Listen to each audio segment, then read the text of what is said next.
hand clamped around Maya's arm like a vice, fingers digging deep enough to bruise bone.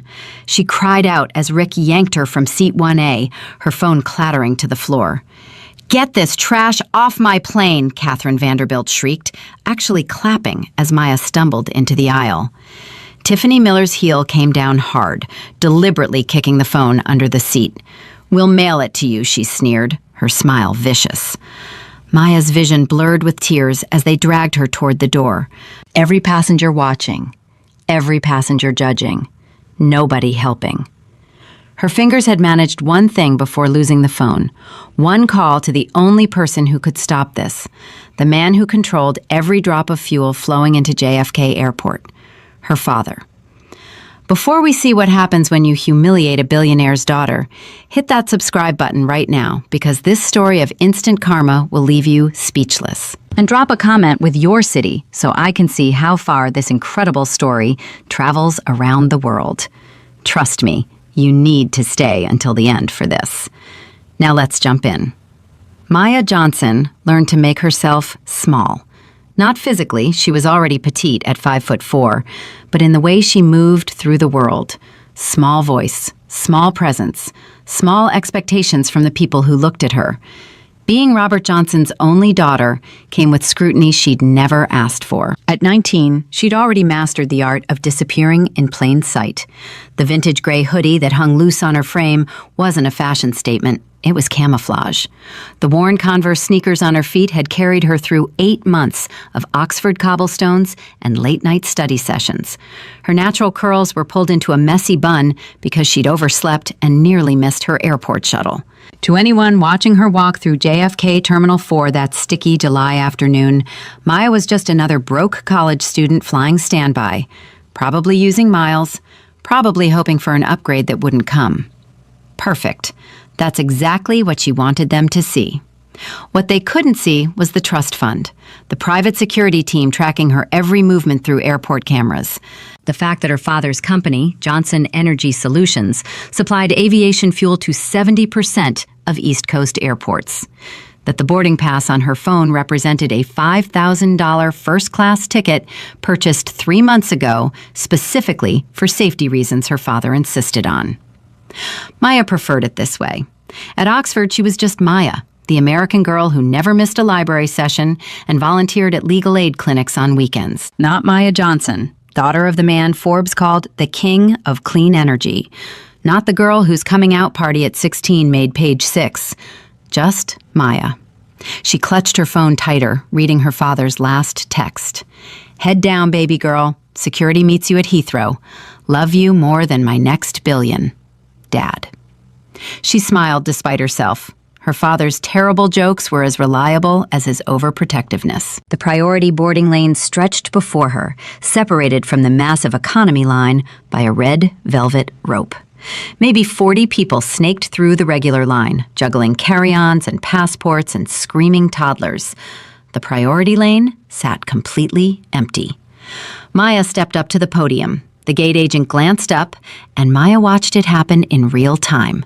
The flicker of assessment, eyes traveling from Maya's face to her hoodie to her scuffed sneakers and back up. The almost imperceptible curl of the lip. Patricia Chen, according to the name tag, didn't bother with the smile. "Economy boarding starts in 20 minutes, Patricia said, her tone suggesting Maya was wasting her valuable time. Zone 4 will be called over the PA. You'll need to wait with everyone else in the main line."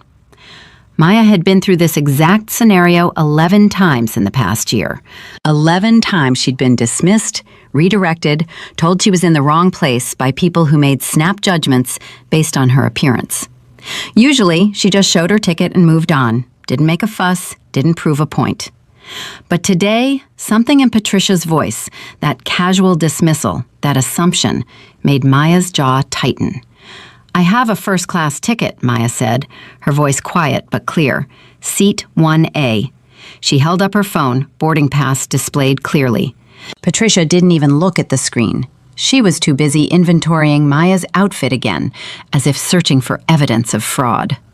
"The priority lane is for actual first-class passengers and Diamond Medallion members only," Patricia said, each word clipped. If you upgraded using miles, that's very nice, but you still board with your original ticketing class. Please step aside so you don't block the customers who actually belong here. Actual customers. Actual first-class passengers. Actually belong. The words hit like small explosions. Maya felt heat creeping up her neck, felt her pulse quicken, but she kept her face neutral. She'd learned long ago that showing anger just confirmed their assumptions. Stay calm, stay dignified, prove them wrong quietly. I didn't upgrade, Maya said, stepping forward. I purchased a first-class ticket. Would you please just scan? Miss, I really don't have time for this debate. If you insist you have priority boarding, you can wait until I finish with actual priority customers, and we'll sort it out then. Now please move. The people in the economy line were starting to notice.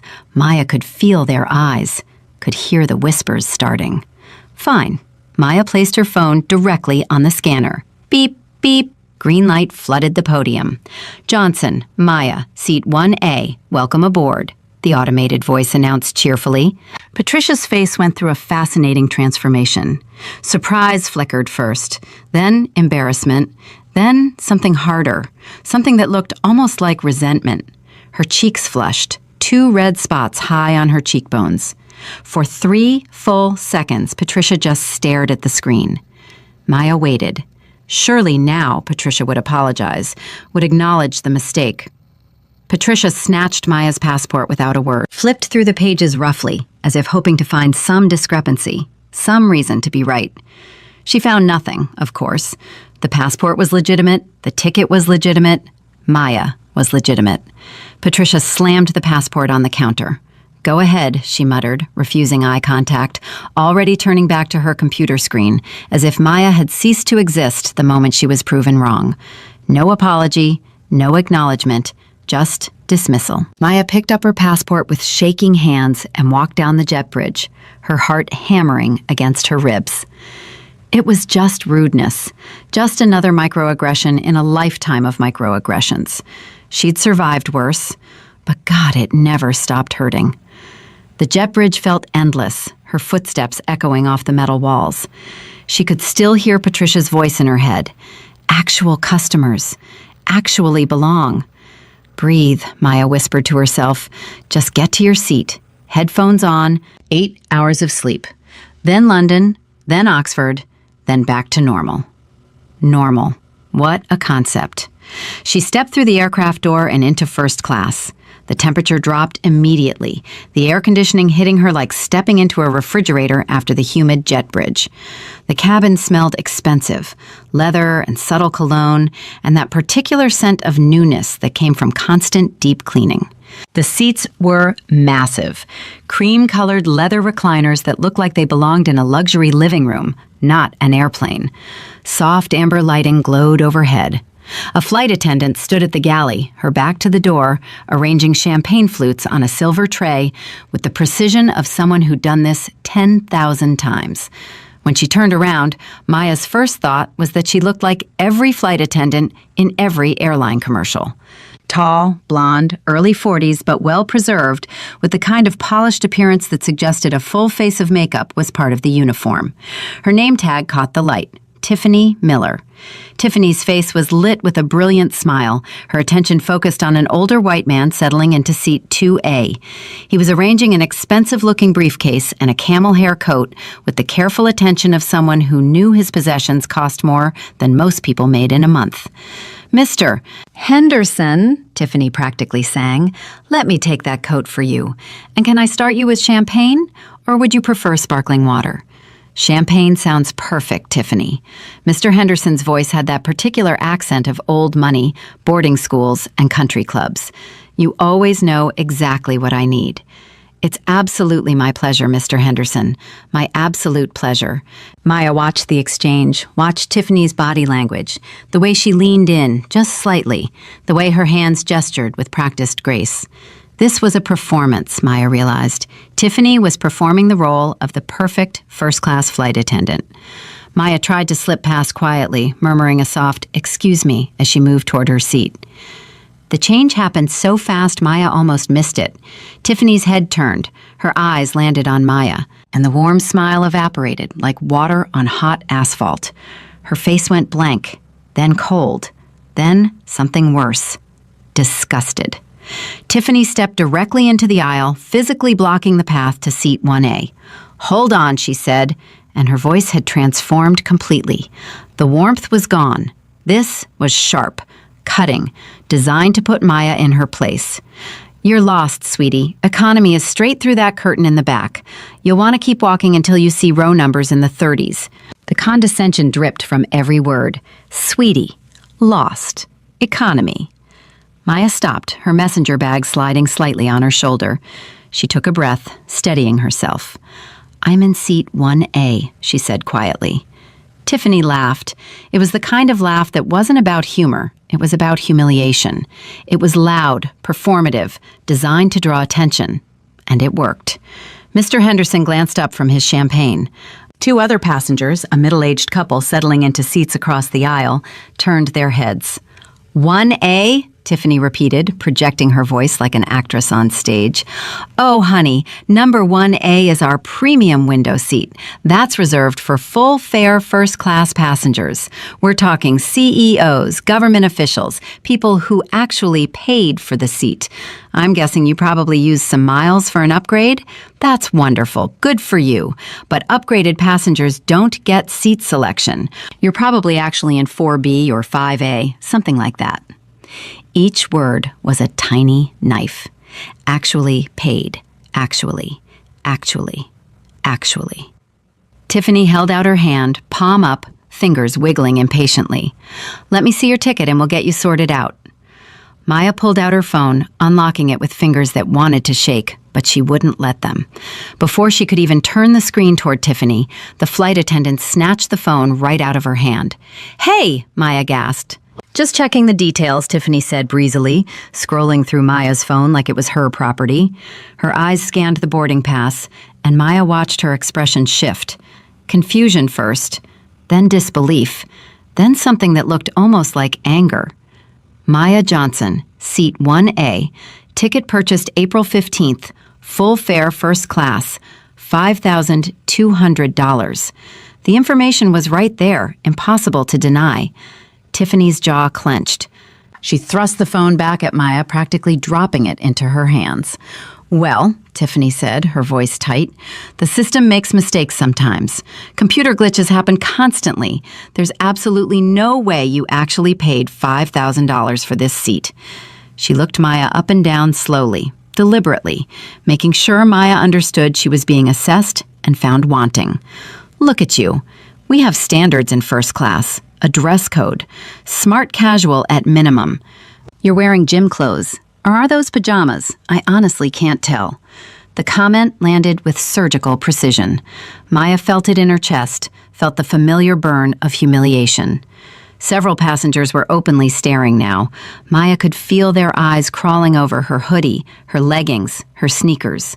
"There's no dress code for passengers," Maya said, and she was proud that her voice didn't shake. "I paid for this seat. It's mine. I'm sitting in it." For a long moment, Tiffany just stared at her. Maya could practically see the calculations happening behind those cold blue eyes. Could she really force this girl to move? What were the rules exactly? What could she get away with? Finally, Tiffany took a small step to the side, but not before leaning in close enough that Maya could smell her perfume, something floral and overwhelming. "Fine," Tiffany hissed, her voice dropping to just above a whisper. "Sit. But let me be very clear. If the actual owner of that seat shows up, if there was any kind of booking error, you're moving.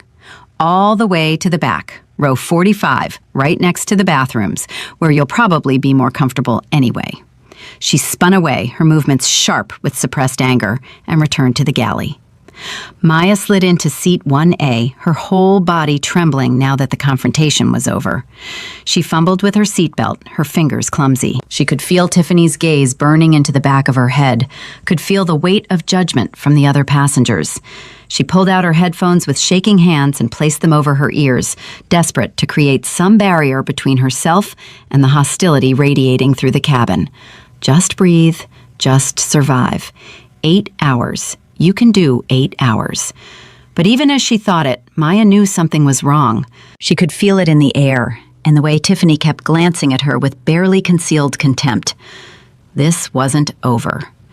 10 minutes crawled by. The cabin filled slowly. Maya kept her eyes closed, her headphones on, music playing loud enough to drown out the world. She noticed a pattern, even with her eyes closed. She could hear Tiffany's voice changing pitch and tone with each new passenger. Warm and welcoming for the older white men in business suits. Deferential and sweet for the elegantly dressed white women with designer handbags.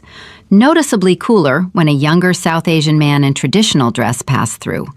Almost dismissive when an older black woman, beautifully dressed in a purple suit and pearls, asked for help with her overhead luggage. Tiffany pointed her toward a male flight attendant rather than helping herself. Maya saw it all through half-closed eyes, recognized it, had lived it. The seat next to her, 1B, remained empty. Maybe she'd get lucky.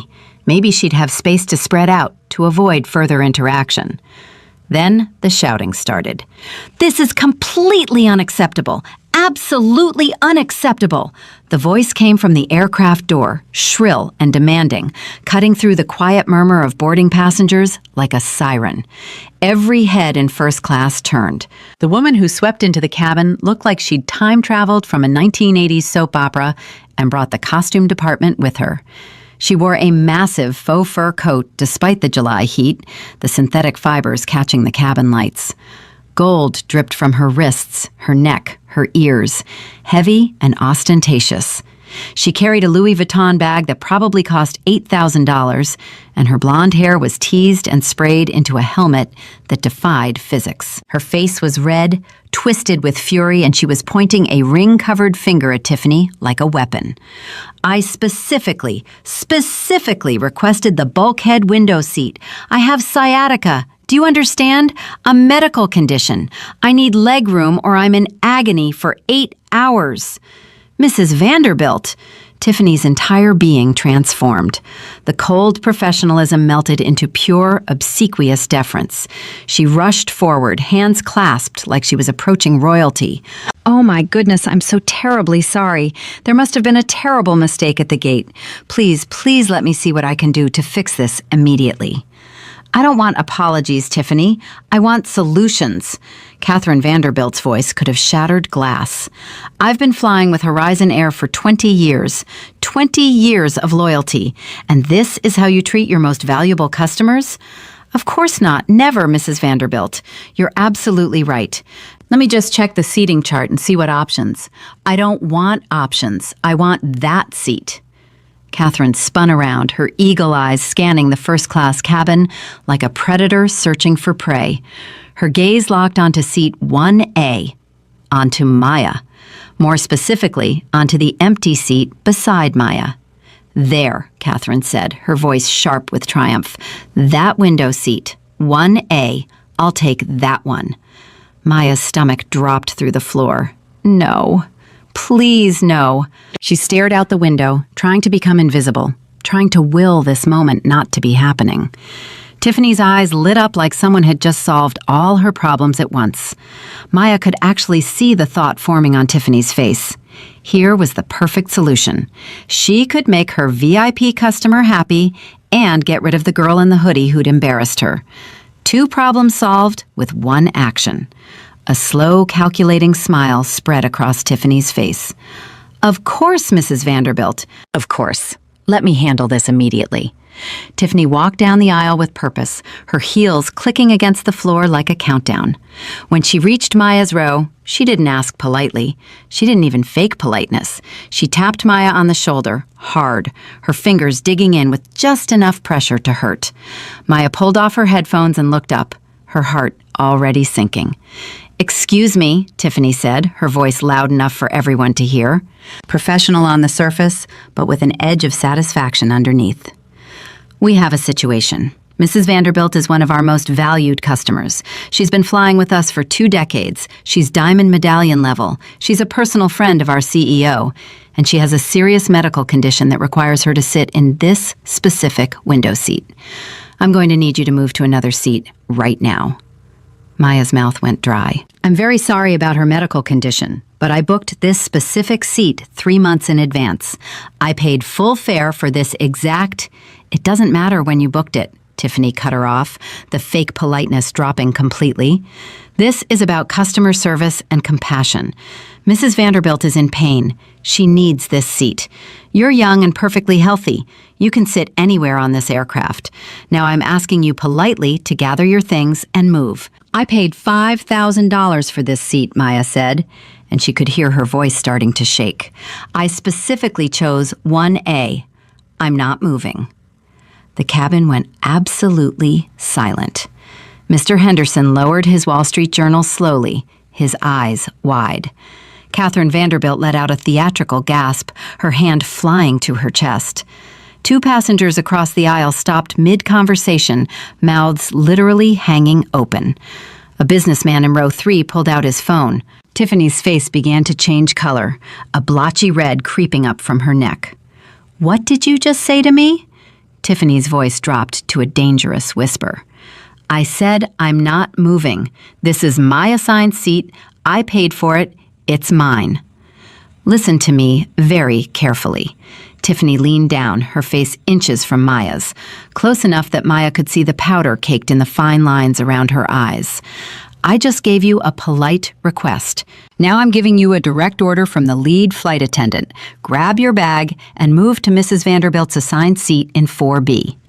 Or, actually, you know what?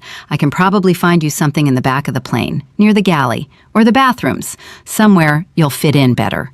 Somewhere more appropriate for someone like you." Someone like you.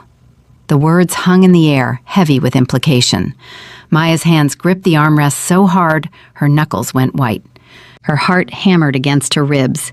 Every instinct screamed at her to back down, to avoid the scene, to just move and make this all go away.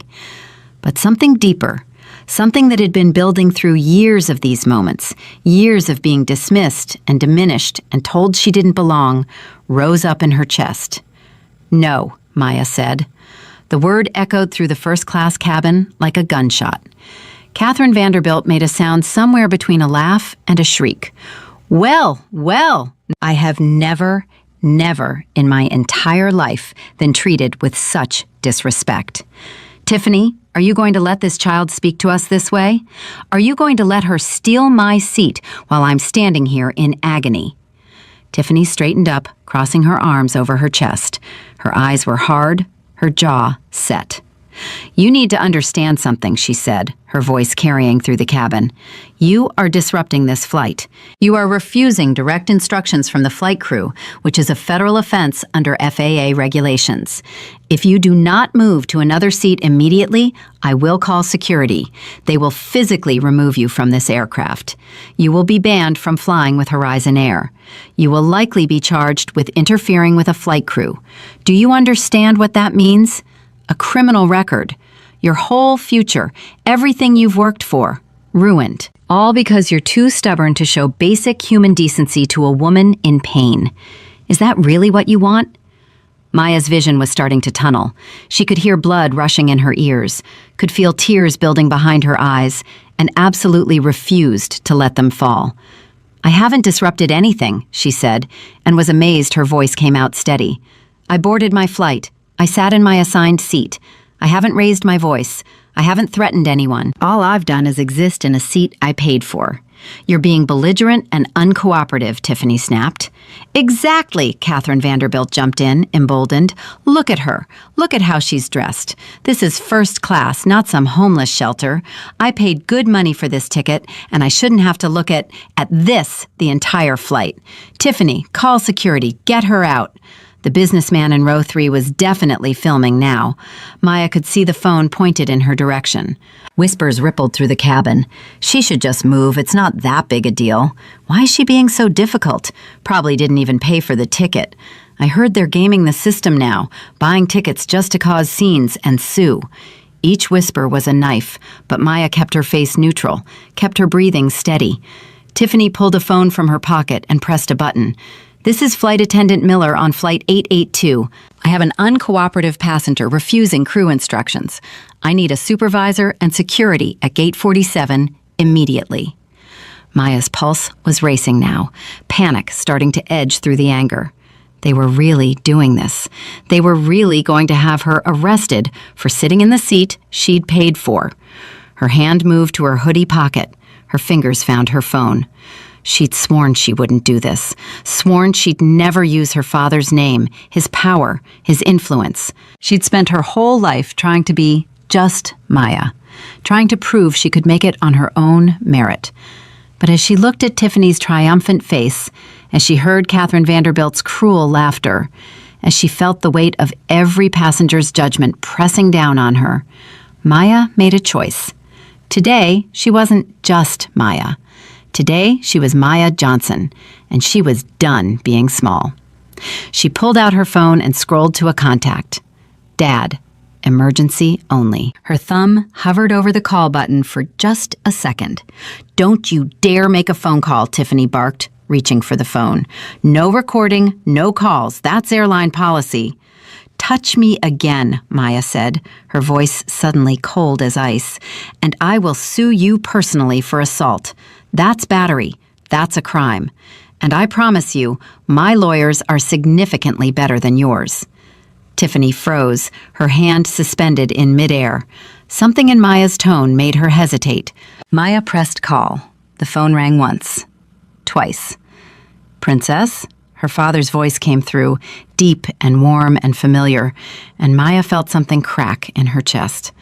"Everything okay? You should be wheels up by now." "Dad," her voice caught slightly, "I need you to listen to me very, very carefully." She heard immediate movement on the other end of the line, a chair scraping back, papers rustling. Her father's voice sharpened. All business. "Talk to me. What's happening?" "I'm on flight 882 to Heathrow. The lead flight attendant, her name is Tiffany Miller, she's trying to force me out of my seat for another passenger. They're threatening to have me arrested. They're calling me disruptive. Who wants your seat?" Her father's voice went very quiet, dangerously quiet. "A woman named Catherine Vanderbilt. Say that name again?" "Catherine Vanderbilt. She says she has sciatica and needs the window seat, and they're trying to make me move to economy. And Dad, they grabbed me. They hurt my arm. They took my phone and put me on speaker, baby girl. Dad, they won't listen. They've already called security. A large man in a Horizon Air uniform was pushing through the boarding passengers, his face grim and determined. This was Rick Santos, a gate agent who'd been told there was an aggressive passenger causing problems. "Ma'am," Rick said, his voice gruff and brooking no argument, "I'm going to need you to gather your belongings and come with me right now." "Don't touch her," Robert Johnson's voice roared from Maya's phone, loud enough that Rick actually stopped moving. Rick frowned down at the phone. "Who the hell is that?" "My father," Maya said, "and if you put your hands on me, you're committing assault and battery on a minor." "You're 19. You're not a minor," Tiffany interjected.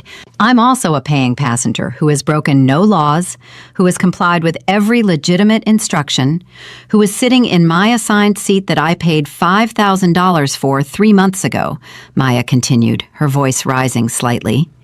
"If you remove me by force for no legitimate reason, I will press criminal charges and civil charges, and I promise you, you cannot afford my legal team." "Captain's orders," Rick grunted. "You're causing a disturbance. Time to go." And then he made the catastrophic mistake. He grabbed Maya's upper arm, his large hand wrapping completely around her bicep, his fingers digging in hard enough to leave marks. He yanked upward, hauling her out of the seat with enough force that she stumbled. Maya cried out, the sound sharp and pained, and her phone flew from her hand. It hit the floor and skittered under the seat, sliding out of reach. "Finally!" Catherine Vanderbilt actually clapped, bouncing on her heels. "Some proper customer service. Get this trash off my plane." Maya grabbed the armrest to keep from falling completely. Her bag slid off her shoulder and hit the floor. She reached for it, but Rick kicked it aside. "My phone. We'll mail it to your house," Tiffany said, and the smile on her face was vicious, delighted. She actually used her heel to kick Maya's phone further under the seat. "Now get out." "Move," Rick ordered, his hand still gripping her arm tight enough to bruise, pushing her toward the aircraft door. The walk down the aisle felt like walking through a nightmare. Every single face turned toward her. every passenger watching. She could see it all in their eyes. Pity from a few, disgust from others, but mostly indifference. These people didn't care about justice. They just wanted the problem gone so they could get to London on schedule. She heard the whispers following her like ghosts, making such a scene over a seat. Entitled generation, I swear. Probably trying to get a payout. She should have just moved when they asked nicely. Maya felt hot tears sliding down her cheeks and hated herself for it, hated giving them the satisfaction of seeing her cry. As Rick shoved her onto the jet bridge, the humid air hit her face like a slap. Behind her, she heard the aircraft door beginning to swing closed. It was over. She'd lost. She'd been humiliated, assaulted, and thrown off a plane for the crime of existing in a space someone decided she didn't belong in. Rick's grip on her arm loosened slightly as they moved down the jet bridge. He was reaching for his radio, probably to call for additional security to escort her out of the terminal entirely. But then Maya felt something, a vibration. Not from the plane, from the ground itself. Deep and powerful, growing stronger by the second. Outside the terminal windows, blue lights were flashing, and in the sky, cutting through the gray clouds like a black arrow, was a private jet. Sleek and fast and descending at an angle that was definitely not part of normal approach patterns. It had a golden J painted on the tail. Johnson Energy Solutions. Rick stopped walking. He stared out the window, his mouth falling open. Maya wiped her eyes with her free hand and looked at Rick. "I tried to tell you," she said quietly. "That call you interrupted? That was to my father, Robert Johnson, CEO of Johnson Energy Solutions, the company that supplies fuel to 70% of the aircraft at this airport, including this one." Rick's face went white. "And I don't think," Maya continued, her voice getting stronger, "he's very happy with how your airline just treated his daughter." The private jet was getting closer, and now Maya could see vehicles on the tarmac. Black SUVs with flashing lights, moving fast, converging on their gate. Rick's hand dropped from Maya's arm like she'd suddenly burst into flames. "Oh God," he whispered. "Oh my God." Inside the aircraft, in first class, Tiffany Miller was pouring champagne for Catherine Vanderbilt, who'd settled into seat 1A with a satisfied smile. "I don't know what this world is coming to," Catherine was saying, accepting her glass. "These entitled young people think they can just take whatever they want. No respect, no class. Thank goodness you stood firm, Tiffany." "Someone has to maintain standards," Tiffany agreed, feeling rather pleased with herself. Then the captain's voice crackled over the intercom, and something in his tone made everyone in the cabin freeze. "Flight attendants, please report to the flight deck immediately. We have a situation." The black Gulfstream G650 didn't land. It descended like a predator diving for prey, cutting through approach patterns, ignoring every protocol, every rule, every standard procedure that governed the carefully choreographed dance of aircraft at JFK. In the control tower, air traffic controller Sarah Chen watched her radar screen with growing horror. "November 7-3 Juliet Kilo, you are not cleared for that approach. Repeat, you are not cleared. Abort immediately and circle to..." "Tower, this is November 7-3 Juliet Kilo." The pilot's voice was calm, almost bored. "We have emergency authorization from Homeland Security. Check your supervisor's desk. You should have received the documentation approximately 90 seconds ago." Sarah spun to her supervisor, Marcus Webb, who was staring at his computer screen with his mouth hanging open. "Marcus, what the hell is going on?" Marcus looked up, his face pale. "It's legitimate. The authorization came directly from the Deputy Director's office. This aircraft has priority clearance over all commercial traffic. We're ordered to accommodate whatever they request." "That's insane! Who has that kind of pull?" Marcus pointed at his screen.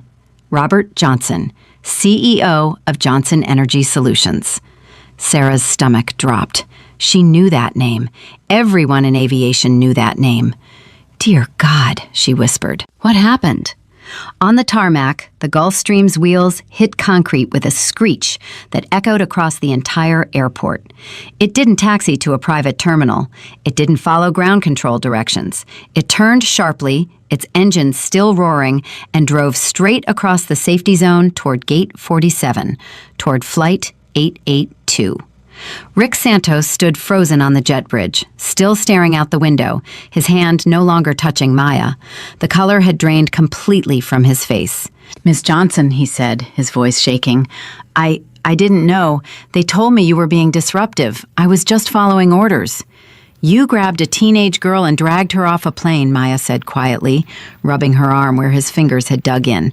"You didn't ask questions. You didn't check the facts. You just assumed they were telling you the truth and I was lying. I'm sorry. I'm so sorry. Please, I have kids. I need this job." "You should have thought about that before you assaulted me." 3 black Cadillac Escalades were racing across the tarmac now, blue lights flashing from their grills. They weren't airport security vehicles. They were private, expensive, and moving with the precision of a military convoy.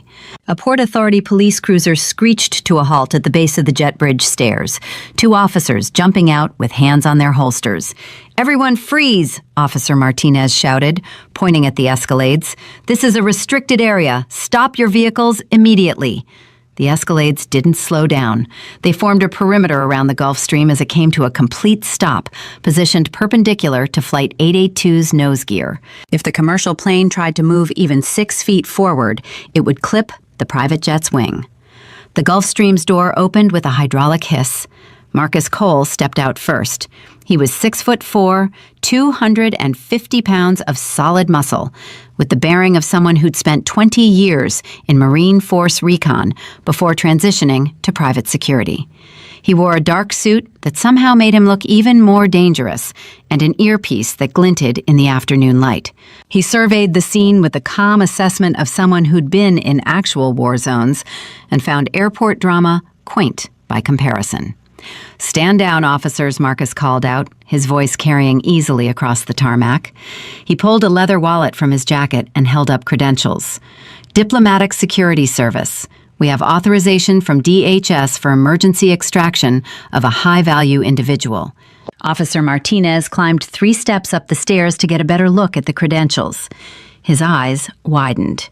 This is real?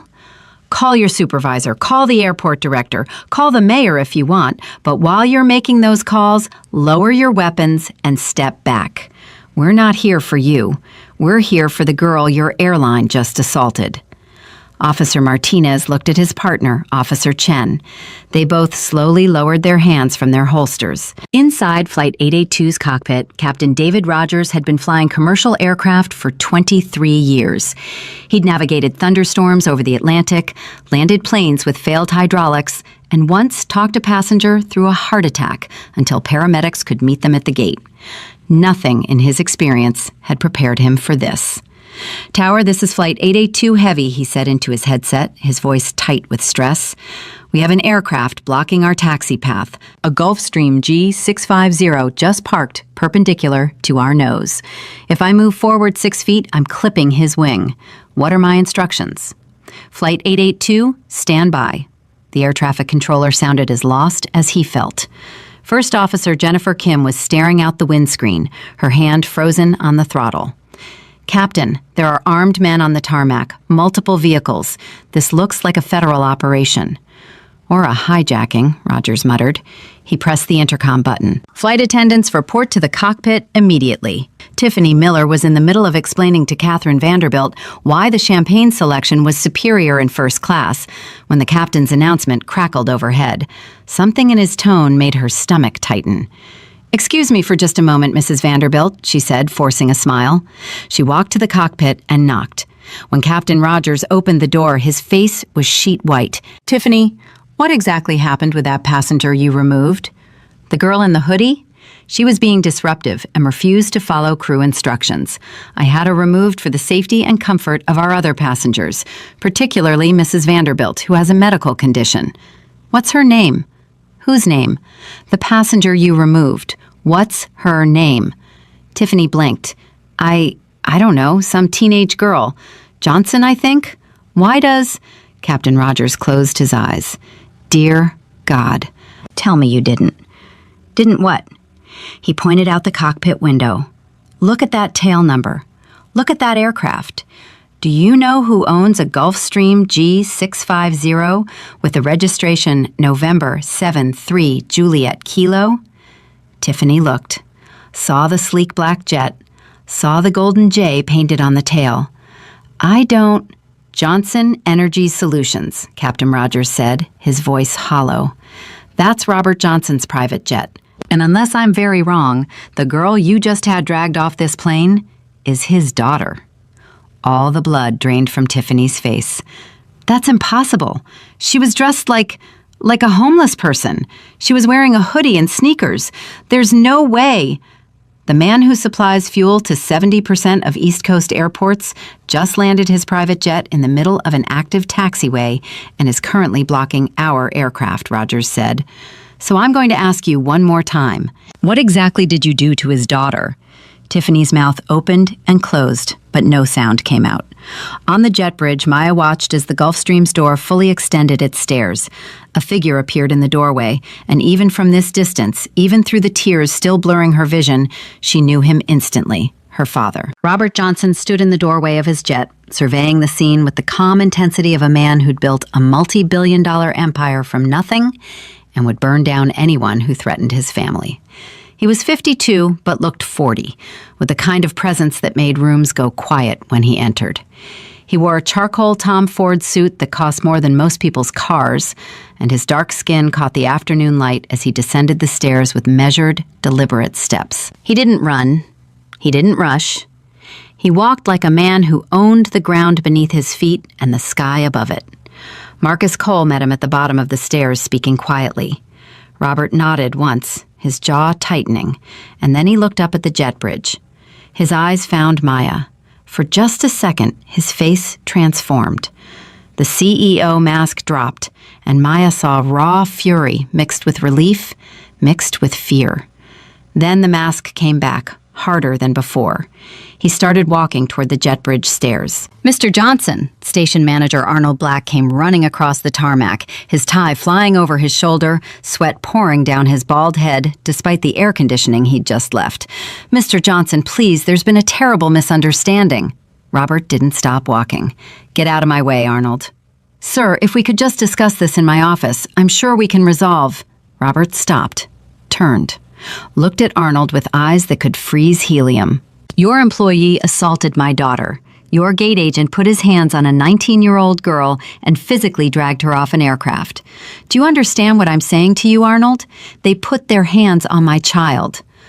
I wasn't informed of the details. I only just heard there was an incident. You have 30 seconds to get on that plane and bring me every single person who touched my daughter. 30 seconds, Arnold. Or I pull every fuel contract with Horizon Air, effective immediately. Arnold's face went from red to white to green. You can't. We have contracts, legal obligations. Read the force majeure clause, section 14, paragraph 3. Safety concerns give me unilateral termination rights. And right now, I'm very concerned about the safety of my daughter on your aircraft. 20 seconds, Arnold. Arnold ran for the jet bridge stairs like his life depended on it, because it did. Inside the aircraft, Catherine Vanderbilt was getting impatient. She'd settled into seat 1A, accepted her champagne, and was ready to be pampered for 8 hours. But the plane wasn't moving, and Tiffany had disappeared into the cockpit. "Excuse me," she called to a passing flight attendant, a young man named David who looked terrified. "Why aren't we taking off? I have a connection in London." "There's a situation on the tarmac, ma'am. The captain is handling it." "And what kind of situation?" Before David could answer, Arnold Black burst through the aircraft door like he'd been shot from a cannon. His face was purple, his shirt soaked with sweat, and he was breathing like he'd run a marathon. "Where's Tiffany Miller?" he shouted. The cockpit door opened. Tiffany emerged, her face the color of spoiled milk. "Mr. Black, I can explain." "Shut up! Where's Rick Santos?" "The gate agent? I think he's still on the jet bridge with the passenger." "Get him in here, now. And you, come with me." Arnold grabbed Tiffany's arm and pulled her toward the door. "Mr. Black, what's going on?" Tiffany's voice was rising in pitch, panic creeping in. "What's going on is that you just assaulted Robert Johnson's daughter. What's going on is that there's a Gulfstream blocking our aircraft and a Homeland Security team on my tarmac. What's going on is that you just cost this airline millions of dollars and me my job. Move." Catherine Vanderbilt sat up straighter. Robert Johnson? The energy mogul? Yes, Mrs. Vanderbilt. The man whose company supplies fuel to half the aircraft in the country. The man whose daughter you just called trash.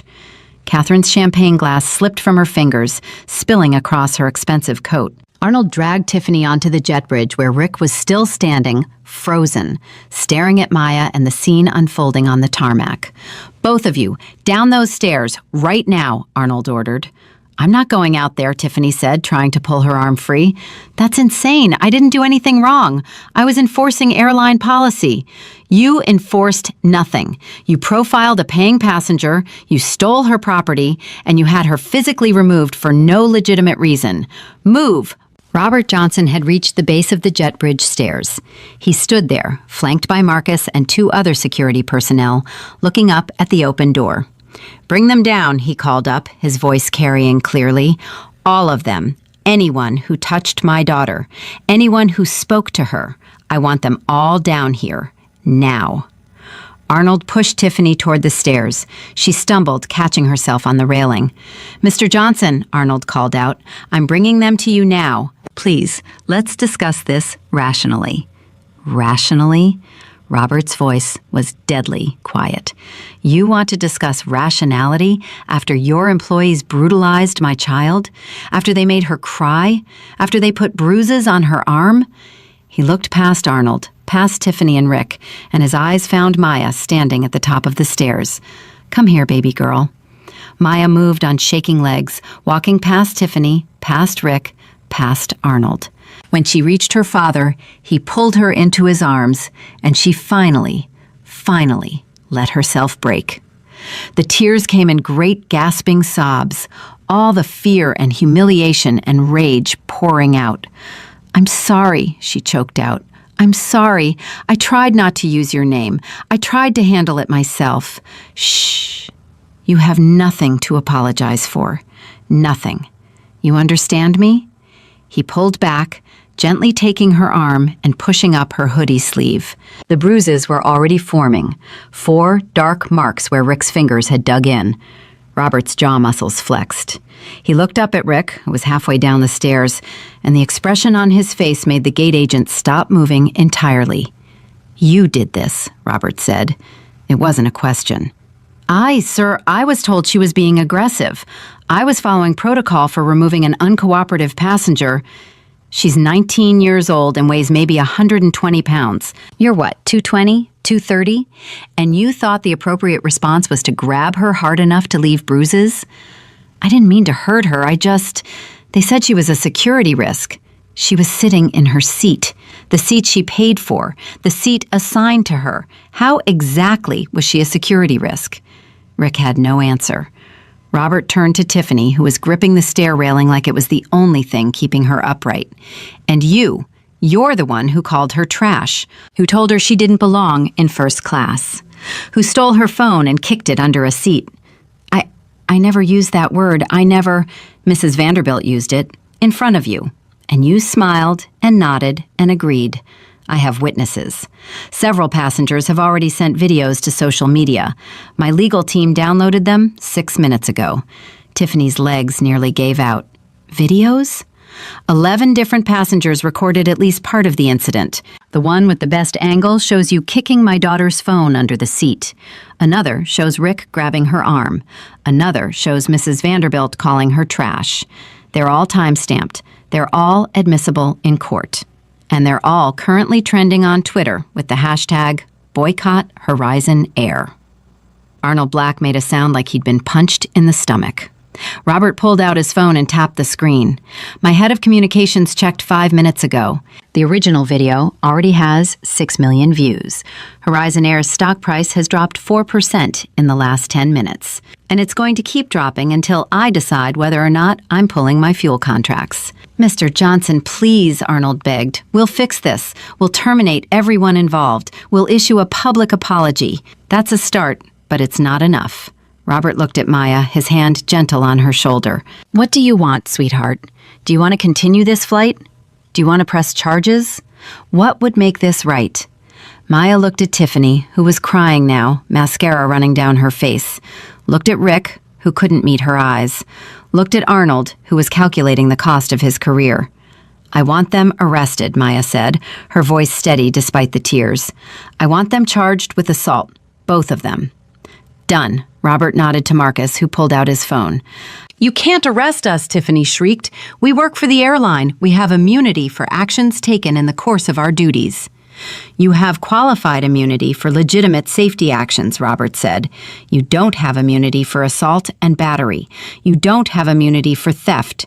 You don't have immunity for violating the Civil Rights Act of 1964, which prohibits discrimination in public accommodations. Would you like me to continue?" The Port Authority officers who'd been watching this entire exchange approached carefully. "Mr. Johnson," Officer Martinez said, "if your daughter wants to press charges, we can take statements and make arrests. But I need to confirm, did these individuals physically assault her?" "My arm," Maya said quietly, showing him the bruises. "Rick did that. And Tiffany took my phone when I tried to call my father. She kicked it under the seat when I asked for it back." Officer Martinez looked at the bruises, looked at Rick, and pulled out his handcuffs. "Sir, I'm placing you under arrest for assault and battery. You have the right to remain silent." No, please," Rick's voice cracked. "I have 3 kids. I can't go to jail. Please. I was just doing my job." "You assaulted a teenager. Turn around and put your hands behind your back." As Rick was being cuffed, Officer Chen approached Tiffany. "Ma'am, you're also being placed under arrest for theft and conspiracy to commit assault. Turn around, please." Tiffany's legs buckled. She grabbed the stair railing to keep from falling. "This isn't happening. This can't be happening. I'm a flight attendant. I've worked for this airline for 12 years. You can't arrest me for doing my job." "You stole a passenger's property and facilitated her assault," Officer Chen said. "That's not your job. Turn around." The handcuffs clicked into place, and Tiffany's sobs echoed across the tarmac. Robert turned to Arnold. "There's one more person who needs to come down those stairs." Arnold's face went white. "Who?" "Catherine Vanderbilt. She's the one who initiated this. She's the one who demanded my daughter's seat. She's the one who called her trash. Bring her down." "Mr. Johnson? Mrs. Vanderbilt is a valued customer. She's married to Richard Vance of Vance Construction. I know who she's married to. I had dinner with Richard last month. Nice man. Terrible taste in wives. Bring her down, Arnold, or the fuel embargo starts in 60 seconds. Arnold ran back up the stairs. Inside the aircraft, Catherine Vanderbilt had heard enough of the commotion to understand that something had gone terribly, catastrophically wrong. She'd tried to sink lower in seat 1A, tried to become invisible. It didn't work. Arnold Black appeared in front of her, breathing hard. "Mrs. Vanderbilt, I need you to come with me." "I'm not going anywhere. I have sciatica. I can't walk stairs. I demand to speak to the airline president. The man on the tarmac supplies fuel to this entire airport. If you don't come down those stairs right now, this airline goes bankrupt. Move." Catherine's mouth opened and closed. But I'm a Diamond member. I'm friends with the CEO. The CEO just sent me a text telling me to give Robert Johnson whatever he wants. Get up now. Catherine stood on shaking legs, grabbing her Louis Vuitton bag. As Arnold led her down the aisle, she could feel every passenger's eyes on her, could hear the whispers. She's the one who started it, calling that poor girl trash. Entitled witch. Mr. Henderson, who'd been watching the whole thing with growing horror, actually took a picture of Catherine as she passed. She heard the camera shutter sound and whirled on him. "How dare you? Delete that immediately." "No, ma'am," Henderson said calmly. "This is going in my trip report to my company. We spend $6 million a year with Horizon Air. After watching this debacle, I'm recommending we switch carriers." Catherine's face turned purple, but Arnold was already pulling her toward the door. When she emerged onto the jet bridge and saw the scene below, the police cars, the armed security, the handcuffed airline employees, her knees nearly gave out. "No," she whispered. "No, this is insane. I didn't do anything. I just wanted a better seat, that's all. Just a better seat." Robert Johnson looked up at her, his eyes cold as winter. "Come down here, Mrs. Vanderbilt. let's discuss your better seat. Catherine descended the stairs on trembling legs, her expensive heels clicking against the metal. When she reached the bottom, she tried to summon some of her earlier hauteur. I don't know who you think you are, she started, but I am a valued customer of this airline and a personal friend. Of nobody who matters, Robert interrupted. I know exactly who you are, Catherine. I know you're on your third marriage. I know your husband keeps you on a tight allowance because of your shopping addiction. I know you filed for bankruptcy in 2008. I know all of it. Catherine's face went from red to white. How dare you investigate me? I didn't have to investigate. I made 2 phone calls, one to my head of security, who did a background check while I was in the air, one to your husband. Richard? You called Richard? I did, about 8 minutes ago. I told him what you did, what you called my daughter, how you acted. Robert pulled out his phone and played a recording. Richard Vance's voice came through clearly. Mr. Johnson, I am deeply sorry for my wife's behavior. I assure you she will face consequences. And I'll be calling my attorney in the morning to begin divorce proceedings. I've been looking for a reason. She just gave me the perfect one. Catherine swayed on her heels. No, he wouldn't. He loves me. He's embarrassed by you. He's been embarrassed for years. But you? Humiliating a teenager on video that's now been seen by 6 million people? That's the last straw. Congratulations, Catherine. You just lost your meal ticket over a seat. Catherine collapsed onto the stairs, her carefully constructed world crumbling around her. Officer Chen approached. Mr. Johnson, do you want to press charges against her as well? Robert looked at Catherine, sobbing on the stairs, her expensive coat sliding off her shoulders, her designer bag spilling its contents across the tarmac. No, he said quietly. She's already facing the consequences. Losing her husband, her lifestyle, her reputation. That's enough. He turned back to Maya. Are you okay, baby girl? Do you need a doctor? I'm okay, Dad. Just shaken up. Do you want to continue to London on this flight? Maya looked at Flight 882, at the passengers pressed against the windows watching the drama unfold, looked at the first-class cabin where she'd been humiliated. No, I don't want to be anywhere near these people. Then we're leaving. The Gulfstream is fueled and ready. We'll be in London 2 hours before this disaster pushes back from the gate. He turned to Arnold. You have a choice to make, Arnold. You can demonstrate that this airline takes passenger safety seriously by firing everyone involved and implementing new training. Or, I pull the fuel contracts and you're bankrupt in a week. What's it going to be?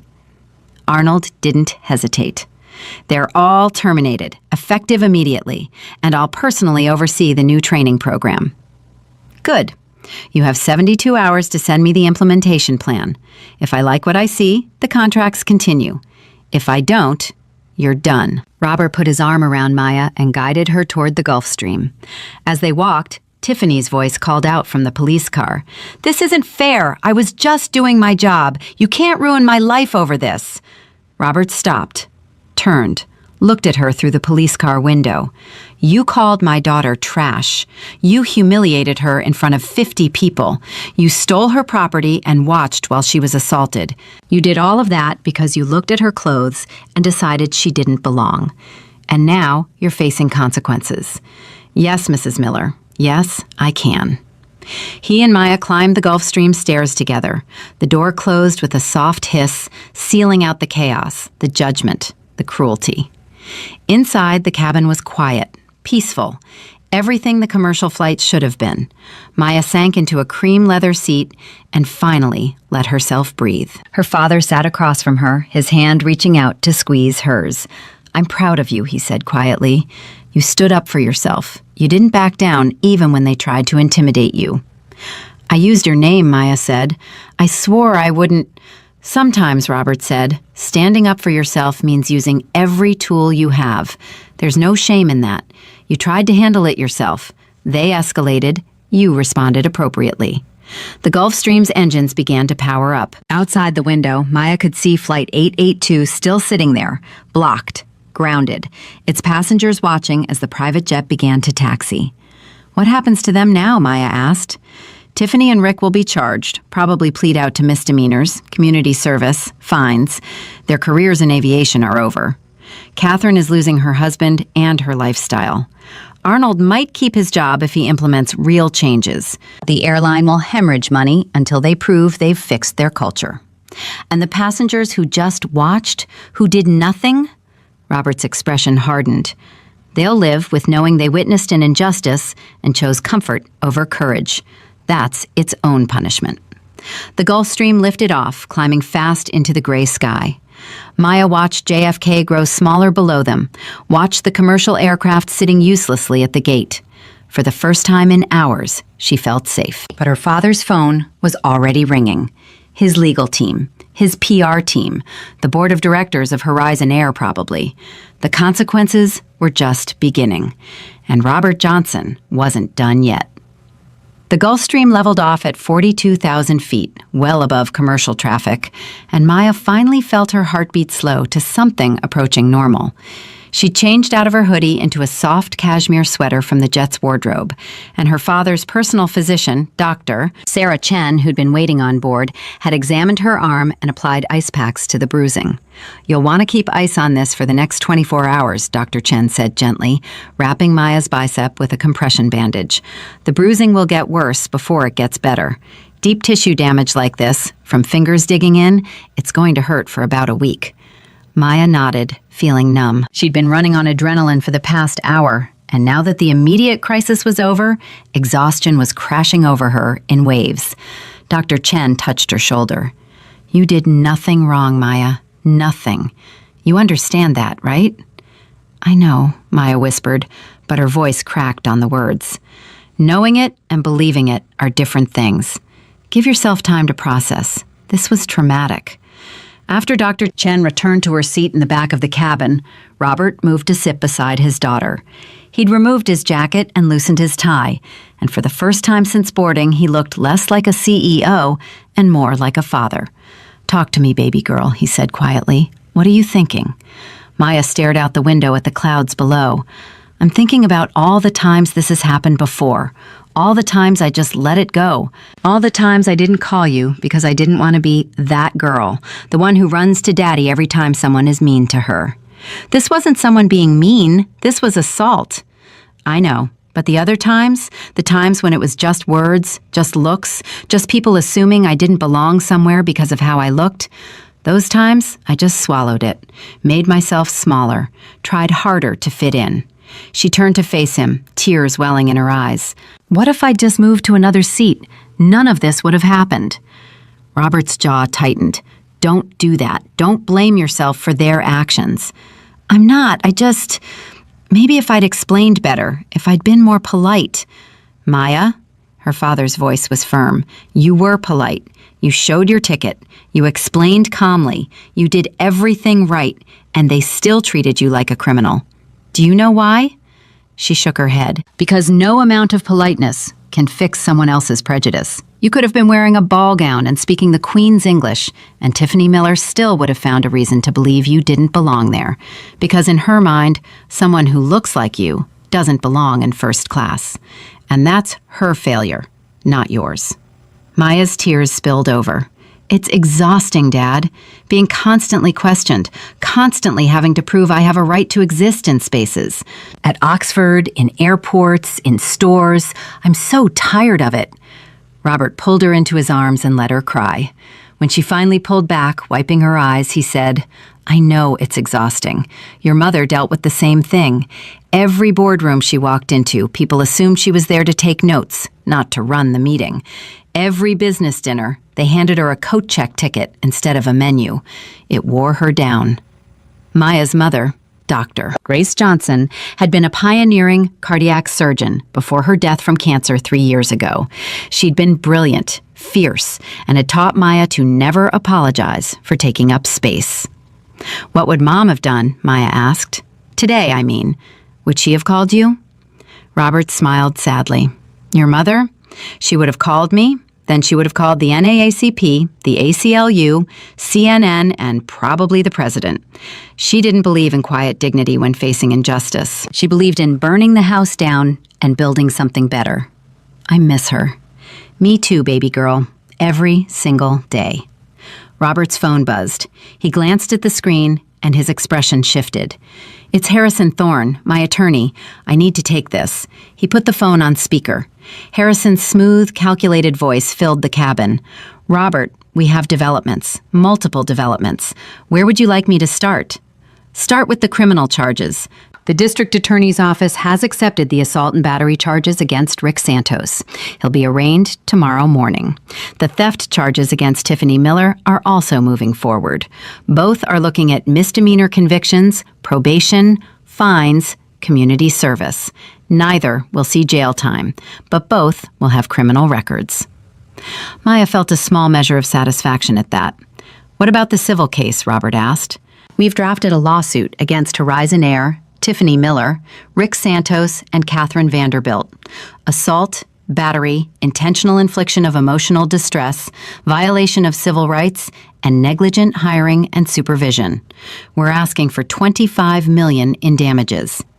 Maya's eyes widened. $25 million? Dad, that's what your suffering is worth, Robert said firmly. And it's what it costs to make sure they never do this to anyone else. Harrison continued. Horizon Air's legal team has already reached out. They want to settle. They're offering $5 million and a public apology. Rejected, Robert said immediately. We're not settling. This goes to trial. I want discovery. I want to see their training materials, their complaint records, every incident report filed against Tiffany Miller. I want a jury to hear what happened to my daughter. Understood. I'll inform their counsel. Now, the interesting part. We've received calls from 11 other passengers who've experienced similar treatment on Horizon Air flights in the past 18 months. All people of color. All humiliated or removed from first-class seats for questionable reasons. They want to join a class action lawsuit. Robert leaned forward, his eyes sharp. Set it up. Class action, pattern of discrimination. I want Horizon Air's culture exposed. Already on it. We're also fielding media requests. CNN, NBC, ABC, Fox, BBC, Al Jazeera. Everyone wants the story. Do we give them Maya? Absolutely not, Maya said before her father could answer. I don't want to be the face of this. I don't want my picture on the news. Robert looked at her. You sure? This is your story to tell. I'm sure. I just want to go back to Oxford and forget this ever happened. We can issue a statement without using your image, Harrison suggested. Generic enough to protect your privacy, but strong enough to control the narrative. Do it, Robert said. And Harrison, one more thing. I want a full audit of Horizon Air's board of directors. Who sits on it, what their backgrounds are, what their response to this incident tells us about the company culture.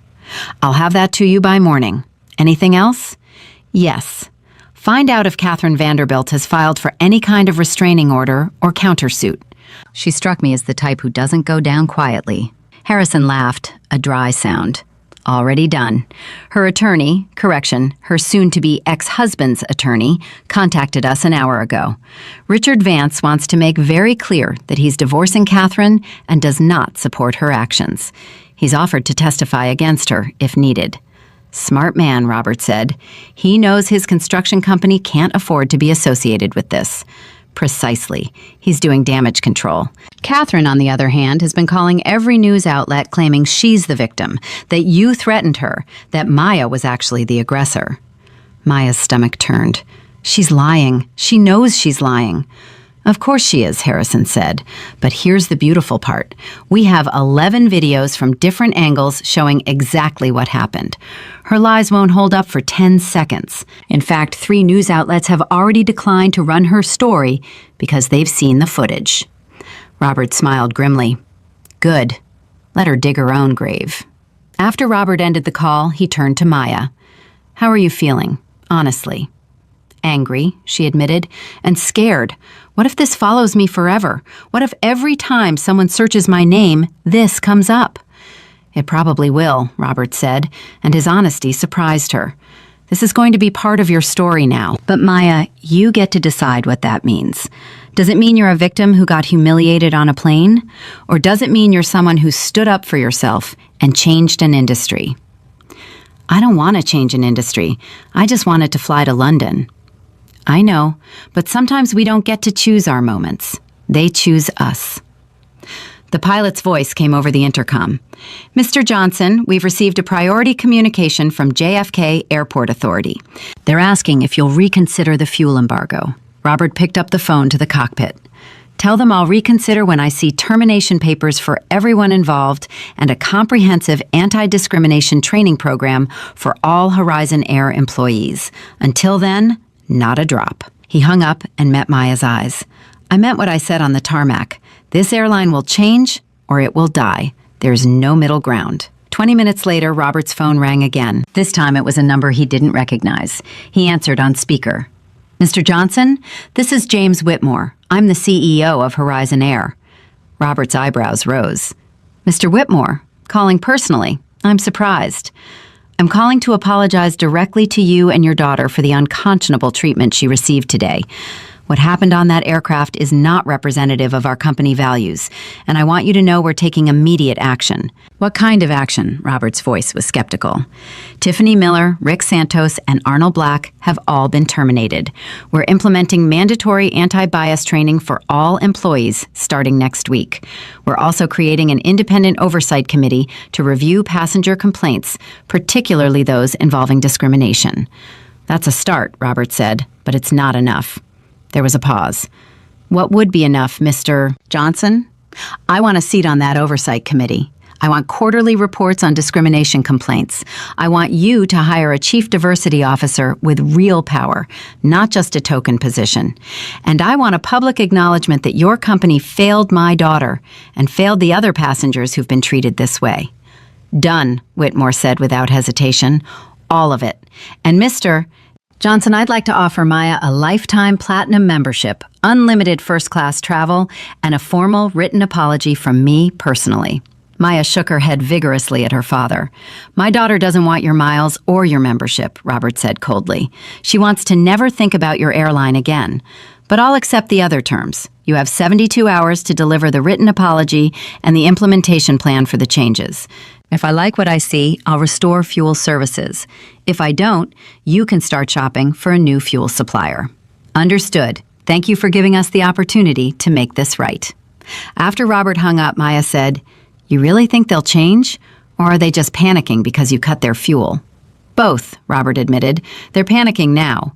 But if we hold their feet to the fire, if we make sure the oversight is real, they might actually change. Not because they want to, but because it's expensive not to. That's cynical. That's business, baby girl. Most companies don't do the right thing because it's right. They do it because it's profitable or because not doing it is too costly. Right now, discrimination just became very, very costly for Horizon Air. Marcus Cole appeared from the back of the cabin. Boss, we've got a situation. Social media is exploding. The hashtag Boycott Horizon Air is trending #1 worldwide. The original video has been viewed 43 million times in the last 2 hours. Maya felt sick. 43 million? People are angry, Marcus said. Really angry.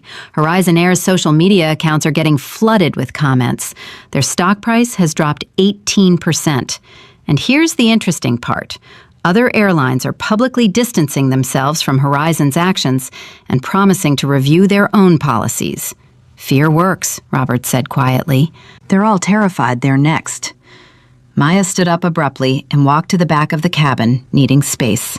She pulled out her phone, which Dr. Chen had retrieved from under the airplane seat before they left, and opened Twitter. The feed was overwhelming. Her name wasn't attached to the videos, but the footage was everywhere. People dissecting every moment, every word. She saw comments defending her, comments calling Tiffany every name imaginable, comments from other people of color sharing their own stories of being profiled, questioned, removed from spaces they'd paid to be in. But there were other comments, too. Comments saying she was overreacting, that she should have just moved, that rich people problems weren't real problems, that her father's response was excessive and abusive. Those comments hurt almost as much as Tiffany's original words. Her phone buzzed with a text from her roommate at Oxford, Priya. Just saw the video. Holy shit, Maya. Are you okay? Do you need me to come to London early? Maya typed back, "I'm fine, with my dad. See you in a few days." But she wasn't fine.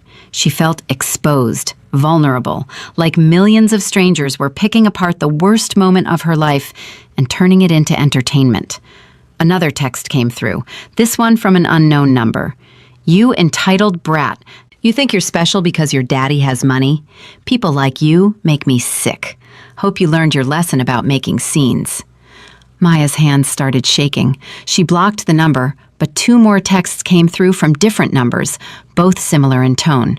Robert appeared beside her. "What's wrong?" She showed him the messages. His face went hard. "Give me your phone." "Dad, it's just trolls. It doesn't matter. It matters to me. Give me your phone." She handed it over. Robert forwarded the messages to Harrison with a simple note: "Get restraining orders and press charges for harassment. All of them." "Dad, you can't prosecute everyone who sends a mean text." "Watch me. These people think they can threaten my daughter from behind anonymous accounts. They're about to learn otherwise." He handed her phone back. "I'm having Marcus set up enhanced security for you. New phone number, encrypted messaging, the works. Nobody threatens my family without consequences." Maya wanted to argue that it was overkill, but another part of her, the part that was still shaking from reading those messages, was grateful. "What if it never stops?" she asked quietly. "What if I'm always going to be known as that girl from the airplane video?" "Then you become someone else too," Robert said. "You finish Oxford. You go to law school like you've been planning. You become the attorney who fights for people who can't fight for themselves. You turn this into fuel instead of letting it burn you down." Like Mom would have done. Exactly like Mom would have done. An hour later, the Gulf Stream began its descent into London Heathrow. Maya had tried to sleep, but couldn't, her mind racing with everything that had happened, everything that was still happening. Robert's phone had barely stopped ringing, calls from board members of other companies he sat on, all wanting to know his version of events. Calls from friends, from business associates, from people Maya had never heard of, all weighing in. The plane touched down smoothly, and as they taxied to the private terminal, Maya could see news vans waiting near the fence. "They found out we were coming," Marcus said grimly. "Must have tracked the flight number." "Can we avoid them?" Maya asked. "We have a car waiting at the private terminal. They can't get past security there. But Maya, you should know, this story is international news now. It's not just American outlets. BBC, Sky News, they're all covering it." Maya closed her eyes. "Great. Perfect. Exactly what I wanted." When they disembarked, there was indeed a black Range Rover waiting on the tarmac, its windows tinted dark. Marcus and 2 other security personnel formed a barrier around Maya and Robert as they walked to the vehicle. A reporter with a telephoto lens was shouting questions from beyond the security fence. Maya Johnson, how do you feel about Horizon Air's apology?" "Mr. Johnson, are you really going to bankrupt the airline?" "Maya, do you think Tiffany Miller deserves to go to jail?" Marcus opened the car door and Maya slipped inside quickly, her father right behind her. As the Range Rover pulled away from the airport, Maya finally let herself relax slightly. The driver, a stern-faced woman named Patricia, who'd worked for the Johnson family for years, met her eyes in the rearview mirror. "Good to see you, Miss Maya. I have your favorite, hot chocolate with extra marshmallows, in the cup holder." Maya felt tears prick her eyes at the small kindness. "Thanks, Patricia." The drive to Maya's apartment near Oxford took just over an hour. Robert had offered to get her a hotel for the night, somewhere more secure, but Maya insisted she wanted to be in her own space, with her own things. When they pulled up to her building, a modest converted townhouse split into student apartments, there was a small crowd of reporters on the sidewalk. "How did they find my address?" Maya's voice rose in panic. "Public record," Marcus said grimly. "University housing database. It's not hard to find." "I can't go in there. They'll swarm me." Robert pulled out his phone. "Give me 10 minutes. He made 3 calls. The first to the Oxford police, reporting harassment of a student. The second to the university dean, who apparently owed Robert a favor from a donation made years ago. The third to a private security company. Within 8 minutes, 2 police cars arrived and began dispersing the reporters, citing public disturbance laws. A university security officer appeared to escort Maya to her door, and a private security guard was posted outside her building for what Marcus called the foreseeable future. Maya finally made it inside her apartment, Robert and Marcus sweeping the space to make sure it was secure before letting her settle in. Her roommate Priya burst through the door 10 minutes later, her arms full of grocery bags. "I bought every comfort food I could think of," Priya announced, dumping ice cream, chocolate, and chips on the kitchen counter. Ice cream, 3 kinds. Chocolate, 5 kinds. Chips, both American and British. And wine, because we're in England and it's legal. Maya hugged her friend tightly. "You didn't have to do all this." "Are you kidding? My roommate just broke the internet. Of course I did all this." Priya pulled back, her face serious. "But really, Maya, are you okay?" "I don't know," Maya admitted. "Ask me in a week." Robert pulled Maya aside. "I need to fly back to New York tonight. Crisis management, board meetings, the whole thing. But Marcus is staying here with you. So is Patricia. And I'm a phone call away, anytime, understand?" "I know, Dad. Thank you. For everything." "You don't thank me for protecting you. That's my job. That's my privilege." He kissed her forehead. "I love you, baby girl, and I'm proud of you." After her father left, Maya and Priya settled on the couch with ice cream and turned on the TV. The BBC was running the story as their lead. An American teenager was forcibly removed from a first-class airplane seat yesterday in what witnesses are calling a clear case of racial profiling. The incident, which was captured on video by multiple passengers, has sparked international outrage and calls for airline industry reform. The footage played. Maya watched herself, small and scared in her hoodie, trying to explain to Tiffany that she'd paid for the seat. Watched Rick grab her arm. Watched herself cry. It was surreal, seeing her worst moment played back like this, analyzed by strangers who knew nothing about her. The passenger has been identified as the daughter of billionaire Robert Johnson, the reporter continued. Mr. Johnson responded by landing his private jet on the tarmac and blocking the commercial aircraft from departing. He has since cut fuel supplies to the airline, threatening its financial viability. The story cut to an interview with James Whitmore, the Horizon Air CEO, looking pale and shaken. "We deeply regret this incident and have taken immediate action to terminate the employees involved. We are committed to ensuring this never happens again." Then the story showed clips from social media, people sharing their own experiences of discrimination in airports, on planes, in first-class cabins. "I was told I needed to show 3 forms of ID to prove I could afford my ticket," one woman said. "Security pulled me aside and searched my bags, while white passengers walked right through," a black man shared. "They asked if I was the nanny for my own children," an Asian woman said, tears in her eyes. Maya felt her chest tighten. This wasn't just about her anymore. This had become something bigger, something she never intended. Her phone buzzed. A text from an unknown number. But this one was different. "Thank you for not backing down.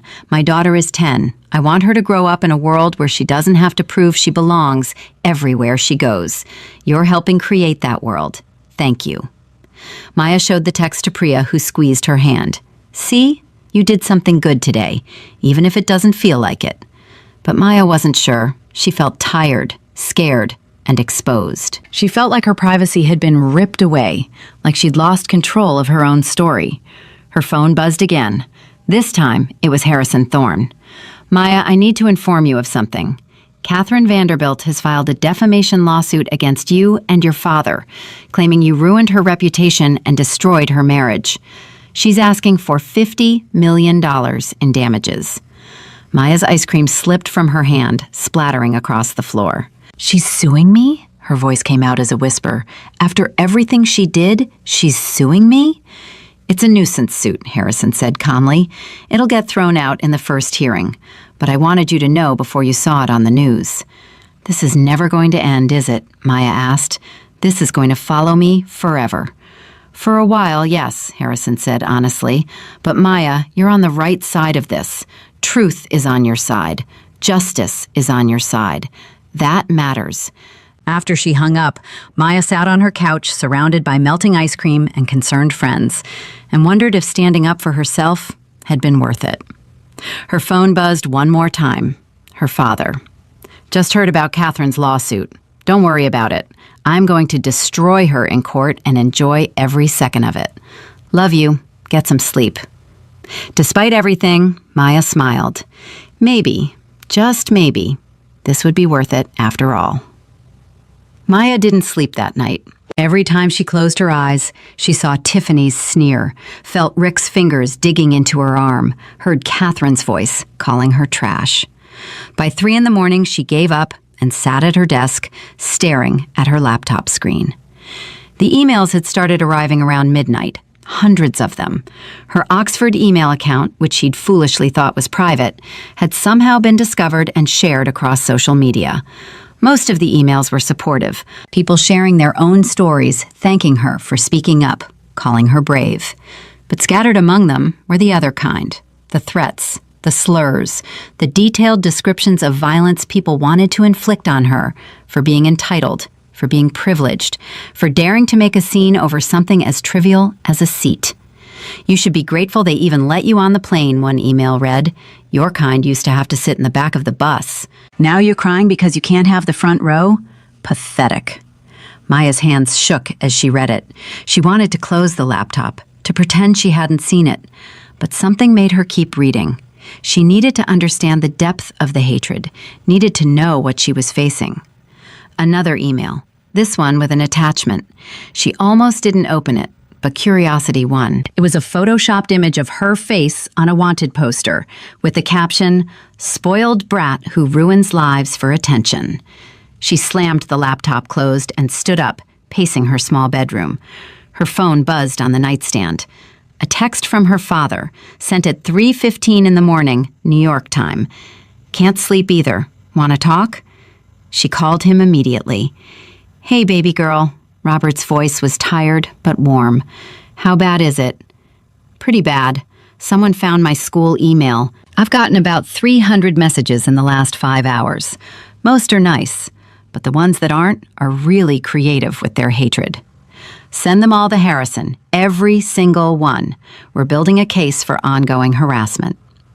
"Dad, you can't sue everyone who sends me a mean email. That's literally impossible." "Watch me try." There was steel in his voice. "Maya, these people think they can hide behind anonymity and terrorize you. They're about to learn that digital footprints are permanent and lawyers are expensive." Maya sat on her bed, drawing her knees to her chest. Is Mom looking down on this, thinking I'm handling it all wrong? Your mother would be organizing a protest outside Horizon Air headquarters and probably chaining herself to their corporate jet. You're handling this with much more grace than she would have. That made Maya smile, despite everything. "Listen," Robert continued, "I got a call from Good Morning America. They want you on the show. Live interview, your chance to tell your story in your own words."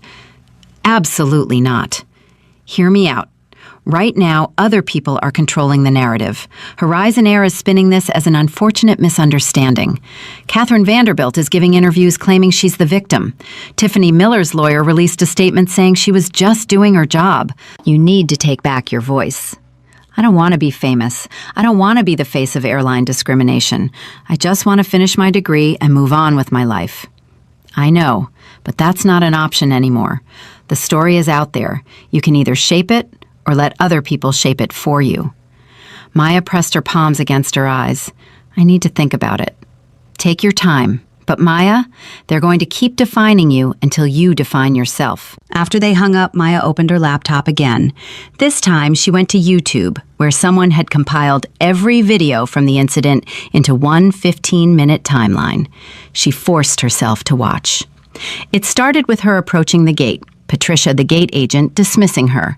Then, boarding the plane, Tiffany's transformation from sweet to cruel.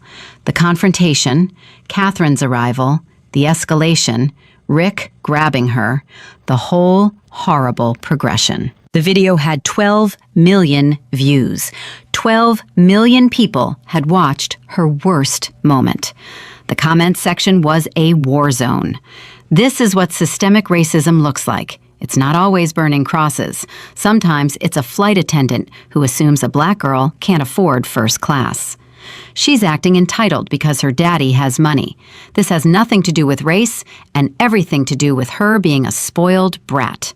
Notice how she immediately played the victim and called her rich father? She knew exactly what she was doing. Y'all really blaming a 19-year-old for getting assaulted on an airplane? The mental gymnastics are Olympic level. Maya closed the comments and went to Twitter, where things were somehow worse. The hashtag Boycott Horizon Air was still trending, but so was a new one, Privileged Princess. She clicked on it and immediately regretted it. Maya Johnson crying about her first-class seat while people are homeless. Rich people problems aren't real problems. Her father literally threatened to bankrupt an entire airline, putting thousands of jobs at risk because his daughter couldn't handle being told no. That's the definition of privilege. She could have just moved to another seat. Instead, she caused an international incident. This generation is so dramatic. Each tweet was a small knife, and there were thousands of them. A knock on her bedroom door made her jump. Priya poked her head in. "You're still awake. I heard you pacing. Want some tea?" They sat in the small kitchen, mugs of chamomile warming their hands, and Priya said, "You know you're allowed to stop reading what people say about you, right? You're allowed to just ignore all of it." "I can't. I need to know what they're thinking, what they're saying." "No, you think you need to know. But Maya, these people don't know you. Their opinions are based on a 15-minute video and their own biases. Why does that matter?" "Because it's everywhere. Because when people search my name, this is what they'll find. Because I'm going to apply for internships and law schools and jobs, and this will follow me forever." Priya set down her mug and took Maya's hands. "Then make it follow you as something positive. You stood up for yourself. You didn't back down when powerful people tried to intimidate you. That's not a weakness, Maya. That's a strength. Tell that to the people calling me a privileged princess. Those people were going to hate you no matter what you did. If you'd moved, they would have called you weak. If you'd fought back differently, they would have called you aggressive. You can't win with people who've already decided you're the villain." Maya knew Priya was right, but it didn't make the comments hurt less. Her phone buzzed. A text from Harrison. Catherine Vanderbilt's defamation lawsuit was thrown out. Judge called it frivolous and sanctioned her attorney for wasting the court's time. She now owes you $50,000 in legal fees. Maya showed the text to Priya, who let out a whoop. "See? Justice. Sweet, sweet justice." Another text came through, this time from an unknown number. Maya's stomach clenched, expecting another threat. But this one was different. "Hi, Maya. My name is Jennifer Torres. I was on your flight, sitting in seat 5C. I watched everything that happened, and I didn't say anything to help you. I'm sorry. I'm a coward. But I want you to know I gave a statement to your lawyer detailing everything I saw. I hope it helps. You deserved better from all of us." Maya felt tears burning her eyes. She showed Priya the text. "That's huge," Priya said. "That's someone taking accountability." Maya typed back, "Thank you for the statement, and you're not a coward. Speaking up is hard. I appreciate your honesty." Over the next hour, 3 more texts came through, all from passengers on Flight 882, all apologizing for not intervening, all offering to testify if needed.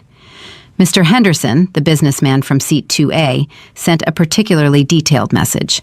"Miss Johnson, I told you to just move. I was wrong. I prioritized my own comfort over your rights. I've given a full statement to the authorities, and I'll testify in any legal proceedings. I'm also writing to the Oxford Dean of Students to commend your character. What those employees did was unconscionable. What I did, staying silent, was almost as bad. I'm sorry." Maya read the message 3 times, feeling something shift in her chest. These people, strangers who'd watched her humiliation, were choosing to stand with her now. Maybe she wasn't as alone as she thought. By morning, Maya had made a decision. She called her father. "I'll do the interview. Good Morning America, or whoever, but on my terms. I want to talk about the systemic issues, not just my story. I want to talk about the other passengers who've experienced this. And I want to announce that I'm using any money from the lawsuit to create a legal fund for people who've been discriminated against in travel but can't afford to fight back." Robert was quiet for a moment. "That's very mature of you, and very much like your mother. Is that a yes?" "That's a hell yes. I'll have Harrison coordinate with GMA. They'll send a crew to Oxford tomorrow." "Tomorrow? That's so soon." Strike while the iron is hot, baby girl. Right now, you have the world's attention.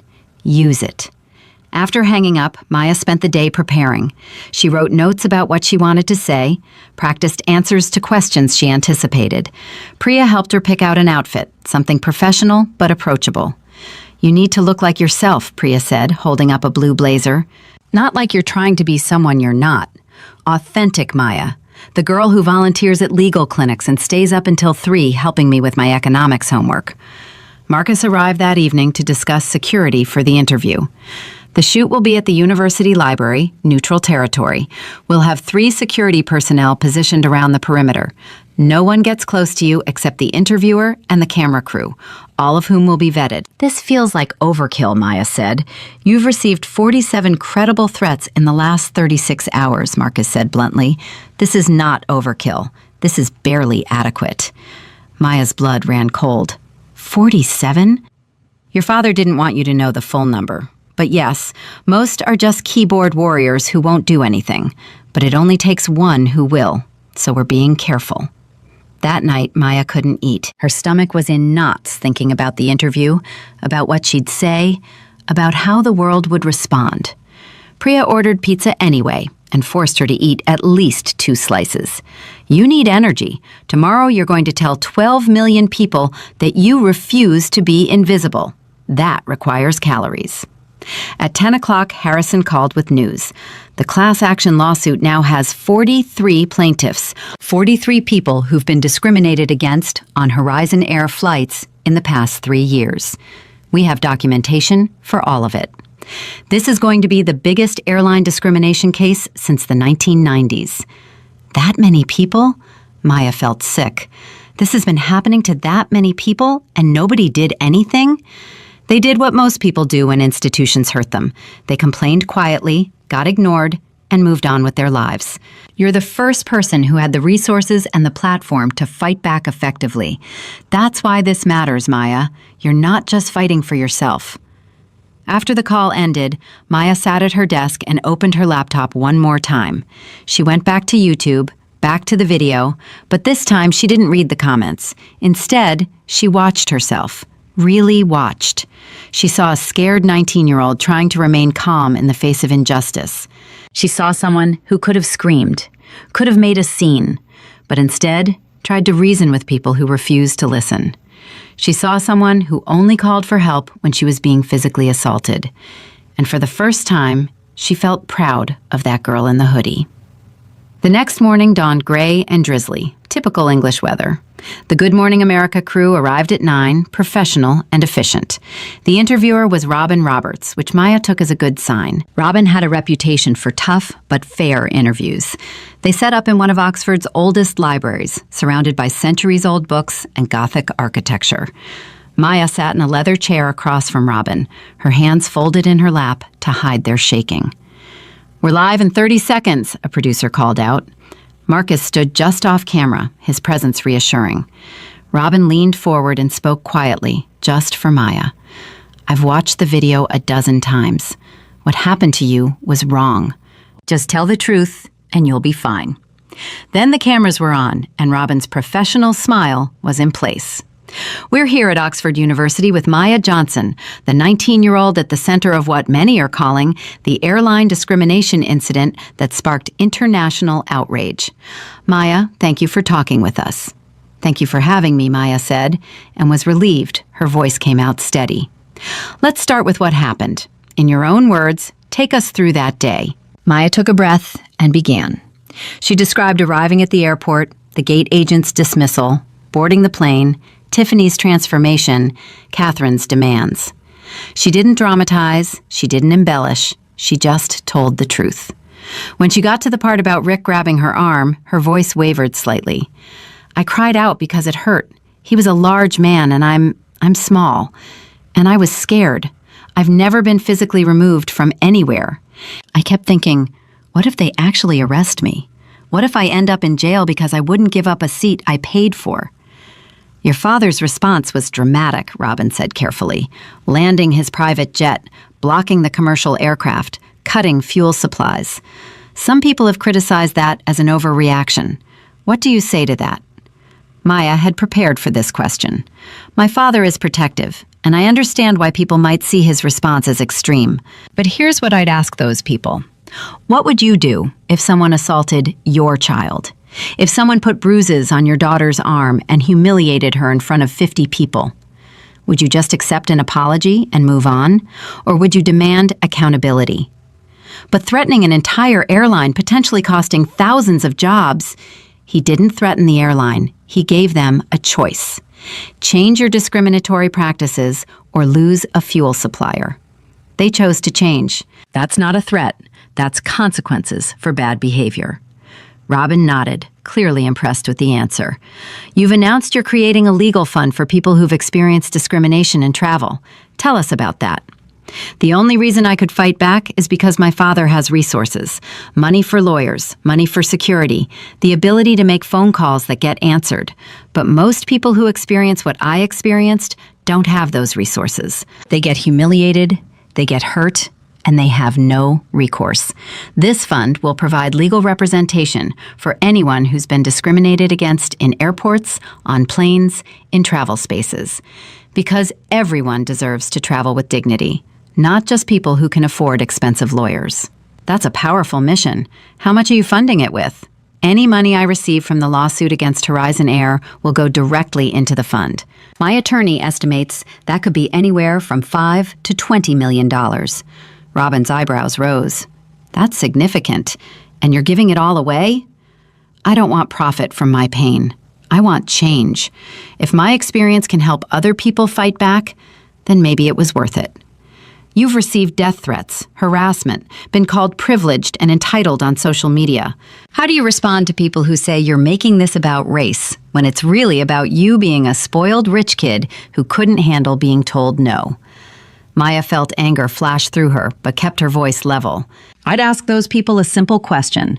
Would Tiffany Miller have treated me that way if I were white? If I'd walked onto that plane in a hoodie and sneakers, but I had blonde hair and blue eyes, would she have assumed I didn't belong in first class? Would she have demanded to see my ticket multiple times? Would she have called security to physically remove me? I don't think so. And the fact that people want to ignore the racial component of this tells me exactly why this conversation is necessary. Robin leaned back, a small smile on her face. You're 19 years old, and you're remarkably articulate about systemic racism. Where does that come from? My mother. She was a cardiac surgeon, one of the first Black women to run a cardiac unit at a major hospital. She dealt with people assuming she was a nurse, or a cafeteria worker, or anyone except the doctor in charge. She taught me that these assumptions aren't accidents. They're the result of deeply ingrained biases. And she taught me that staying silent in the face of injustice is the same as endorsing it. Your mother passed away 3 years ago, is that right? Maya nodded, feeling emotion rising in her throat. What would she think of how you've handled this? Maya smiled through sudden tears. She'd probably say I should have made more noise. My mom didn't believe in quiet dignity. She believed in loud, unapologetic resistance. So honestly, she'd probably think I'm being too soft. Robin laughed. I would have liked to meet your mother. Last question, Maya. What do you want people to take away from your story?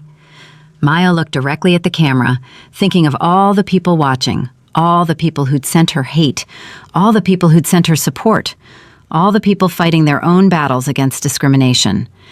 I want people to understand that discrimination isn't always dramatic. It's not always burning crosses and slurs shouted in the street. Sometimes it's a flight attendant who looks at you and decides you don't belong. Sometimes it's a gate agent who assumes your ticket must be fake.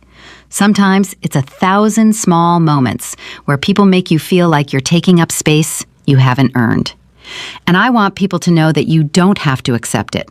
You don't have to make yourself smaller to make other people comfortable. You have a right to exist in every space you've paid to be in, and you have a right to dignity.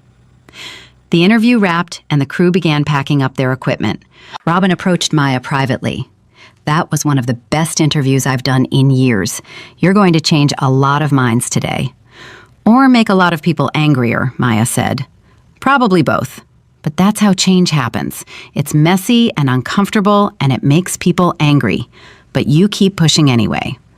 Marcus escorted Maya back to her apartment, where Priya was waiting with breakfast and an iPad showing the live reaction on social media. "It's blowing up," Priya said. "In a good way. People are praising you, sharing clips, talking about their own experiences." Maya took the iPad and scrolled through Twitter. The responses were overwhelming. She handled that perfectly, calm, articulate, made every point without being aggressive. "The way she honored her mother made me cry. This girl is special. I've been a flight attendant for 20 years, and I'm ashamed of what Tiffany did. Maya is right. This is about bias, and it needs to change." But there were still the other comments, the ones calling her a liar, a race baiter, an attention seeker. Maya had learned to expect those. Her phone rang. Her father. "You were perfect. Absolutely perfect. Your mother would be so proud." "Thanks, Dad. It was terrifying." "The best things usually are. Listen, I have news. Horizon Air just announced they're settling the class action lawsuit. 43 plaintiffs, $175 million total, plus mandatory anti-discrimination training for all employees, and an independent oversight committee." Maya sat down hard. $175 million? Your portion, based on the severity of your case, will be approximately $28 million, which you're donating to the legal fund, as promised. $28 million, Maya whispered. "That's going to help so many people." "It already is." Harrison says he's received 300 applications for the fund in the last 2 hours. People who've been waiting years for someone to help them fight back. After hanging up, Maya looked at Priya, who was grinning ear to ear. "You just changed the world, Maya Johnson." "I just told the truth." "Same thing," Priya said. That night, Maya finally slept. Not peacefully. She still had nightmares about hands grabbing her, voices calling her names. But she slept, knowing she'd done something that mattered. And tomorrow, she'd wake up and keep fighting, because that's what her mother would have done. 3 months passed in a blur of legal proceedings, media attention, and Maya trying desperately to return to some semblance of normal life. But normal, she was learning, was a luxury she no longer had. She was sitting in her Oxford Library carrel, attempting to focus on a constitutional law essay, when her phone buzzed with a text from Harrison. "Criminal trial starts Monday. Rick Santos and Tiffany Miller both pleading not guilty. You need to be there to testify." Maya's stomach dropped. She'd been dreading this moment, knowing it was coming, but hoping somehow it wouldn't. The thought of facing them again, of reliving that day in front of a courtroom full of strangers, made her feel physically ill. She called her father immediately. "I can't do it," she said without preamble. "I can't sit in a courtroom and face them. I can't do it, Dad." "Yes, you can," Robert said gently, "and you will. Because if you don't, they walk away with a slap on the wrist and do this to someone else. They've already lost their jobs. Their reputations are destroyed. Isn't that enough?" "No, because jobs can be replaced and reputations can be rebuilt. But a criminal conviction, that's permanent. That sends a message that you can't assault passengers and get away with it." Maya knew he was right, but knowing didn't make it easier. "Will you be there?" she asked quietly. "I'll be in the front row. Marcus will be there. Harrison will be there. You won't be alone, baby girl. I promise." The flight back to New York that weekend felt surreal. Maya was flying commercial again, first class on Delta this time. The flight attendants recognized her immediately, their eyes widening when she boarded. But instead of judgment or hostility, she received something entirely different. Miss Johnson, the head flight attendant, an older black woman named Gloria, said quietly as Maya settled into her seat, "I just want to say thank you. What you did standing up like that, it's made things better for all of us. Management actually listens now when we report discrimination. We have new protocols. So thank you." Maya felt tears prick her eyes. "I didn't do it to be a hero. I just wanted my seat." "The best heroes never set out to be heroes," Gloria said with a smile. "They just refused to accept injustice. That's exactly what you did."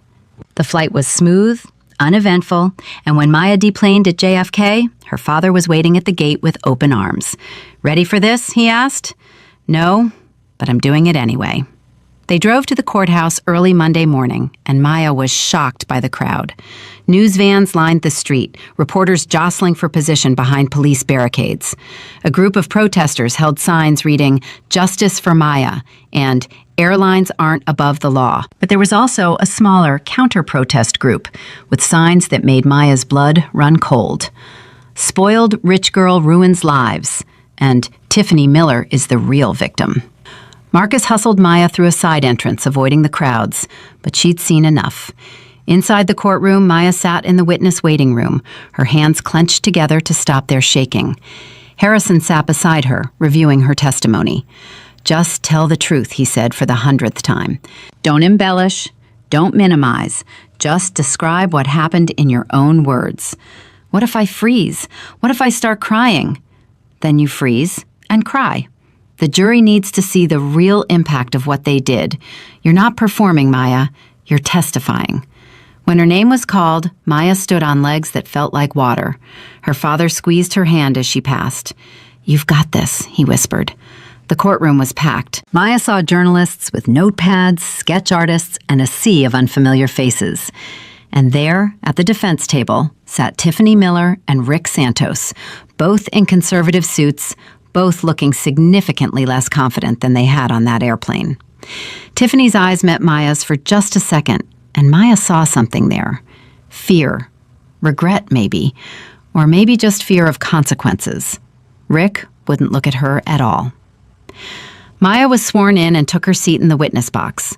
The prosecutor, a sharp woman named Jennifer Walsh, approached with a kind smile. "Miss Johnson, can you tell the jury what happened on July 15th of this year when you attempted to board Horizon Air Flight 882? Maya took a breath and began. She described every moment, every word, every feeling. When she got to the part about Rick grabbing her arm, her voice broke. "He grabbed me here," she said, touching her upper arm. "Hard enough that I could feel his fingers digging into the bone. I cried out because it hurt and because I was scared. I'd never been manhandled like that. I didn't know what was happening or why it was happening to me." "Did you resist?" Walsh asked. "No, I was too shocked, too scared. I just let him pull me out of my seat because I thought if I fought back, it would get worse." "What happened to your phone?" Maya's jaw tightened. "I'd been on a call with my father trying to get help. When Rick grabbed me, I dropped it. The flight attendant, Ms. Miller, she kicked it under the seat. When I asked for it back, she said they'd mail it to me." She smiled when she said it. Tiffany's lawyer shot to his feet. "Objection, Your Honor. The witness is characterizing my client's emotional state." "I'll allow it," the judge said. "The witness can describe what she observed. Continue, Miss Johnson." Maya looked directly at Tiffany. She smiled, like she was enjoying humiliating me, like she'd won something. The questioning continued for another 30 minutes. Walsh walked Maya through every detail, entered the videos into evidence, showed the photographs of Maya's bruised arm taken by Dr. Chen on the Gulf Stream. Then came cross-examination. Tiffany's lawyer, a slick man named Bradley Morrison, approached with a condescending smile that made Maya's skin crawl. "Miss Johnson, you're very wealthy, aren't you?" "My father is wealthy. I'm a college student. But you benefit from that wealth, don't you? You attend Oxford University, one of the most expensive schools in the world. You fly first class regularly. You have private security." "I have private security now because of this incident. And yes, I'm privileged financially. That doesn't mean I deserve to be assaulted." "Assaulted is a strong word, don't you think? My client simply escorted you off the aircraft per the flight attendant's instructions. Your client grabbed me hard enough to leave bruises and dragged me down the aisle while I was crying.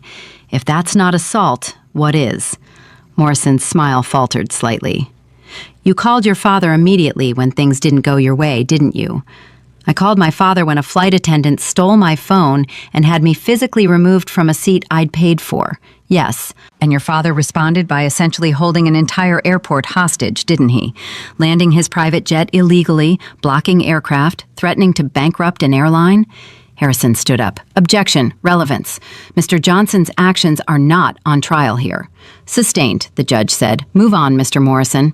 Morrison tried several more angles, attempting to paint Maya as entitled, dramatic, someone who escalated the situation unnecessarily.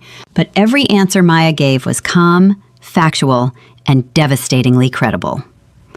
Finally, Morrison made a fatal mistake. "Isn't it true, Miss Johnson, that you could have avoided this entire incident by simply moving to another seat?" Maya leaned forward slightly. "Isn't it true, Mr. Morrison, that Mrs. Miller could have avoided this entire incident by not profiling me based on my appearance? By not assuming I didn't belong in first class because I was wearing a hoodie? By treating me like every other paying passenger instead of like a criminal?"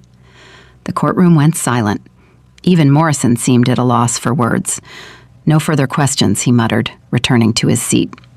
Rick's lawyer didn't even attempt to cross-examine. Maya was dismissed. As she walked past the defense table, Tiffany suddenly spoke, her voice breaking. "I'm sorry. I'm so sorry, Maya. I was wrong. I know I was wrong." Maya stopped, looked at her, saw tears streaming down Tiffany's face. For a moment, Maya felt something that might have been compassion. Tiffany had lost everything, her career, her reputation, and now, possibly her freedom. But then Maya remembered the smile, the casual cruelty, the way Tiffany had kicked her phone under the seat. "You're not sorry you did it," Maya said quietly. "You're sorry you got caught." She walked out of the courtroom without looking back. The trial continued for 3 more days. Other witnesses testified. The passengers who'd recorded videos. Mr. Henderson, who looked ashamed as he described watching the assault and doing nothing. The gate agent Patricia, who admitted she'd profiled Maya based on her clothing. Then came the shocking testimony. A former Horizon Air flight attendant named Michelle Rodriguez took the stand and revealed that Tiffany Miller had a documented history of discriminatory behavior. 3 separate complaints filed by passengers of color, all dismissed by management as misunderstandings.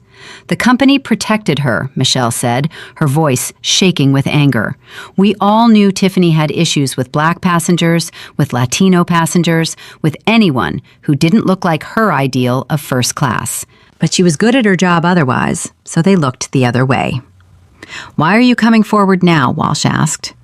"Because I'm ashamed I didn't come forward sooner. Because Maya Johnson had the courage to fight back, and I should have had the courage to speak up. Better late than never." The revelation sent shockwaves through the courtroom. This wasn't an isolated incident. This was a pattern. Walsh immediately moved to introduce evidence of prior bad acts, and the judge allowed it over vigorous objections from the defense. By the time closing arguments came, the case was no longer about whether Rick and Tiffany had committed assault. It was about whether a system that enabled and protected discrimination would finally face consequences. The jury deliberated for 6 hours. Maya sat in a conference room with her father, Harrison, and Marcus, unable to eat, unable to focus on anything except the clock on the wall.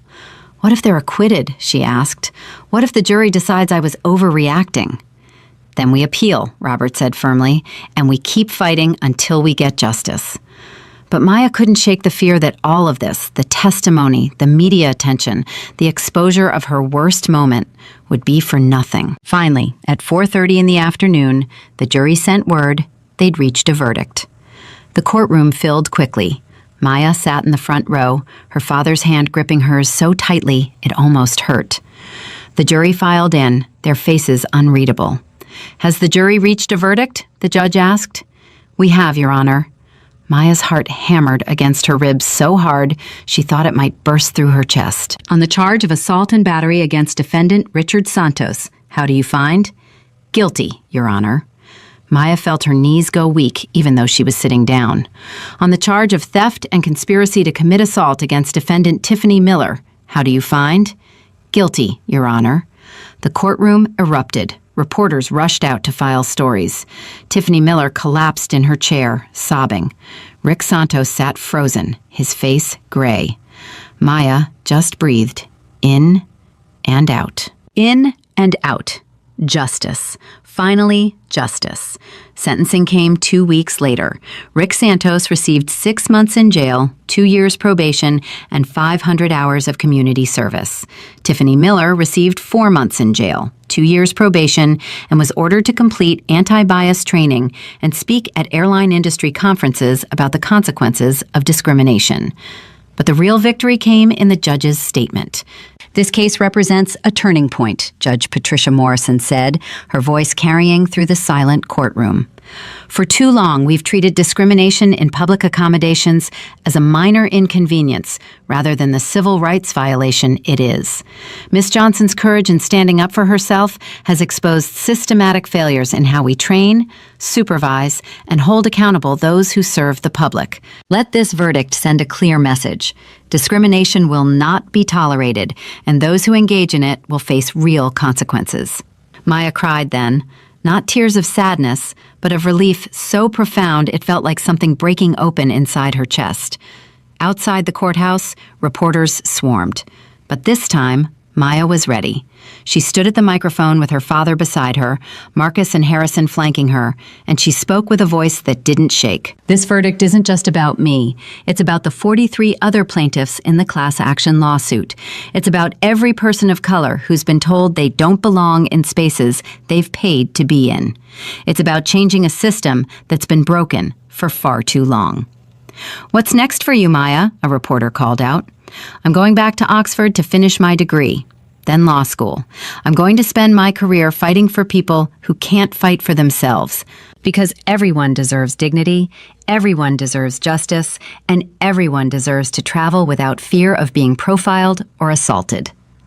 "Do you forgive Tiffany Miller and Rick Santos?" Maya paused, considering the question. "I'm not sure forgiveness is mine to give. They didn't just hurt me.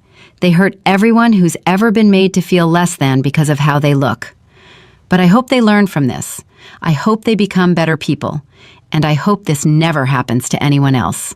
6 months later, Maya returned to JFK Airport for the first time since the incident. She was flying to a conference where she'd been invited to speak about the legal fund she'd established, which had already helped 73 people pursue discrimination cases. She approached the gate with the old, familiar anxiety creeping up her spine.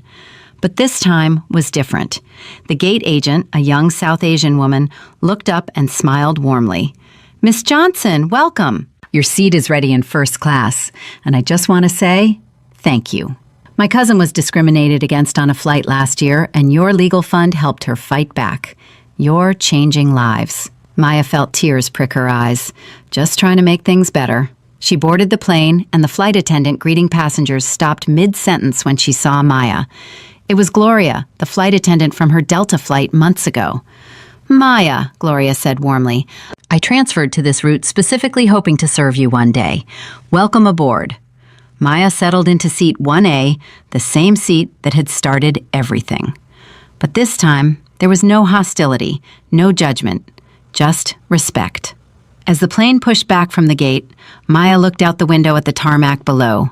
She thought about that day 6 months ago, about how terrified she'd been, about how small she'd felt. She wasn't small anymore. Her phone buzzed with a text from her father. "Proud of you every single day. Your mother would be too. Go change the world, baby girl." Maya smiled, typed back a heart emoji, and opened her laptop. She had a speech to write, a legal brief to review, and a dozen emails from people asking for help with their own discrimination cases. The work was never ending. The fight was exhausting, but it was also necessary, meaningful, and exactly what she was meant to do. On the seat beside her, another passenger settled in, a young black girl, maybe 16, wearing a hoodie and clutching a backpack. The flight attendant approached and smiled at the girl. "Welcome aboard. Can I get you something to drink?" No judgment, no profiling, just service. The girl looked surprised, then relieved. "Water, please." "Of course, and if you need anything during the flight, just let me know." After the flight attendant left, the girl looked at Maya. "Is it always like this now? People just being normal?" Maya smiled. "It's getting better. Not perfect, but better. And we keep fighting until normal is the baseline, not the exception." "Are you Maya Johnson?" the girl asked suddenly. "From the video?" "Yeah, that's me." "You're my hero. I was scared to fly alone because I thought, they'd treat me like I didn't belong. But then I saw what you did and I thought, if she can stand up to them, so can I."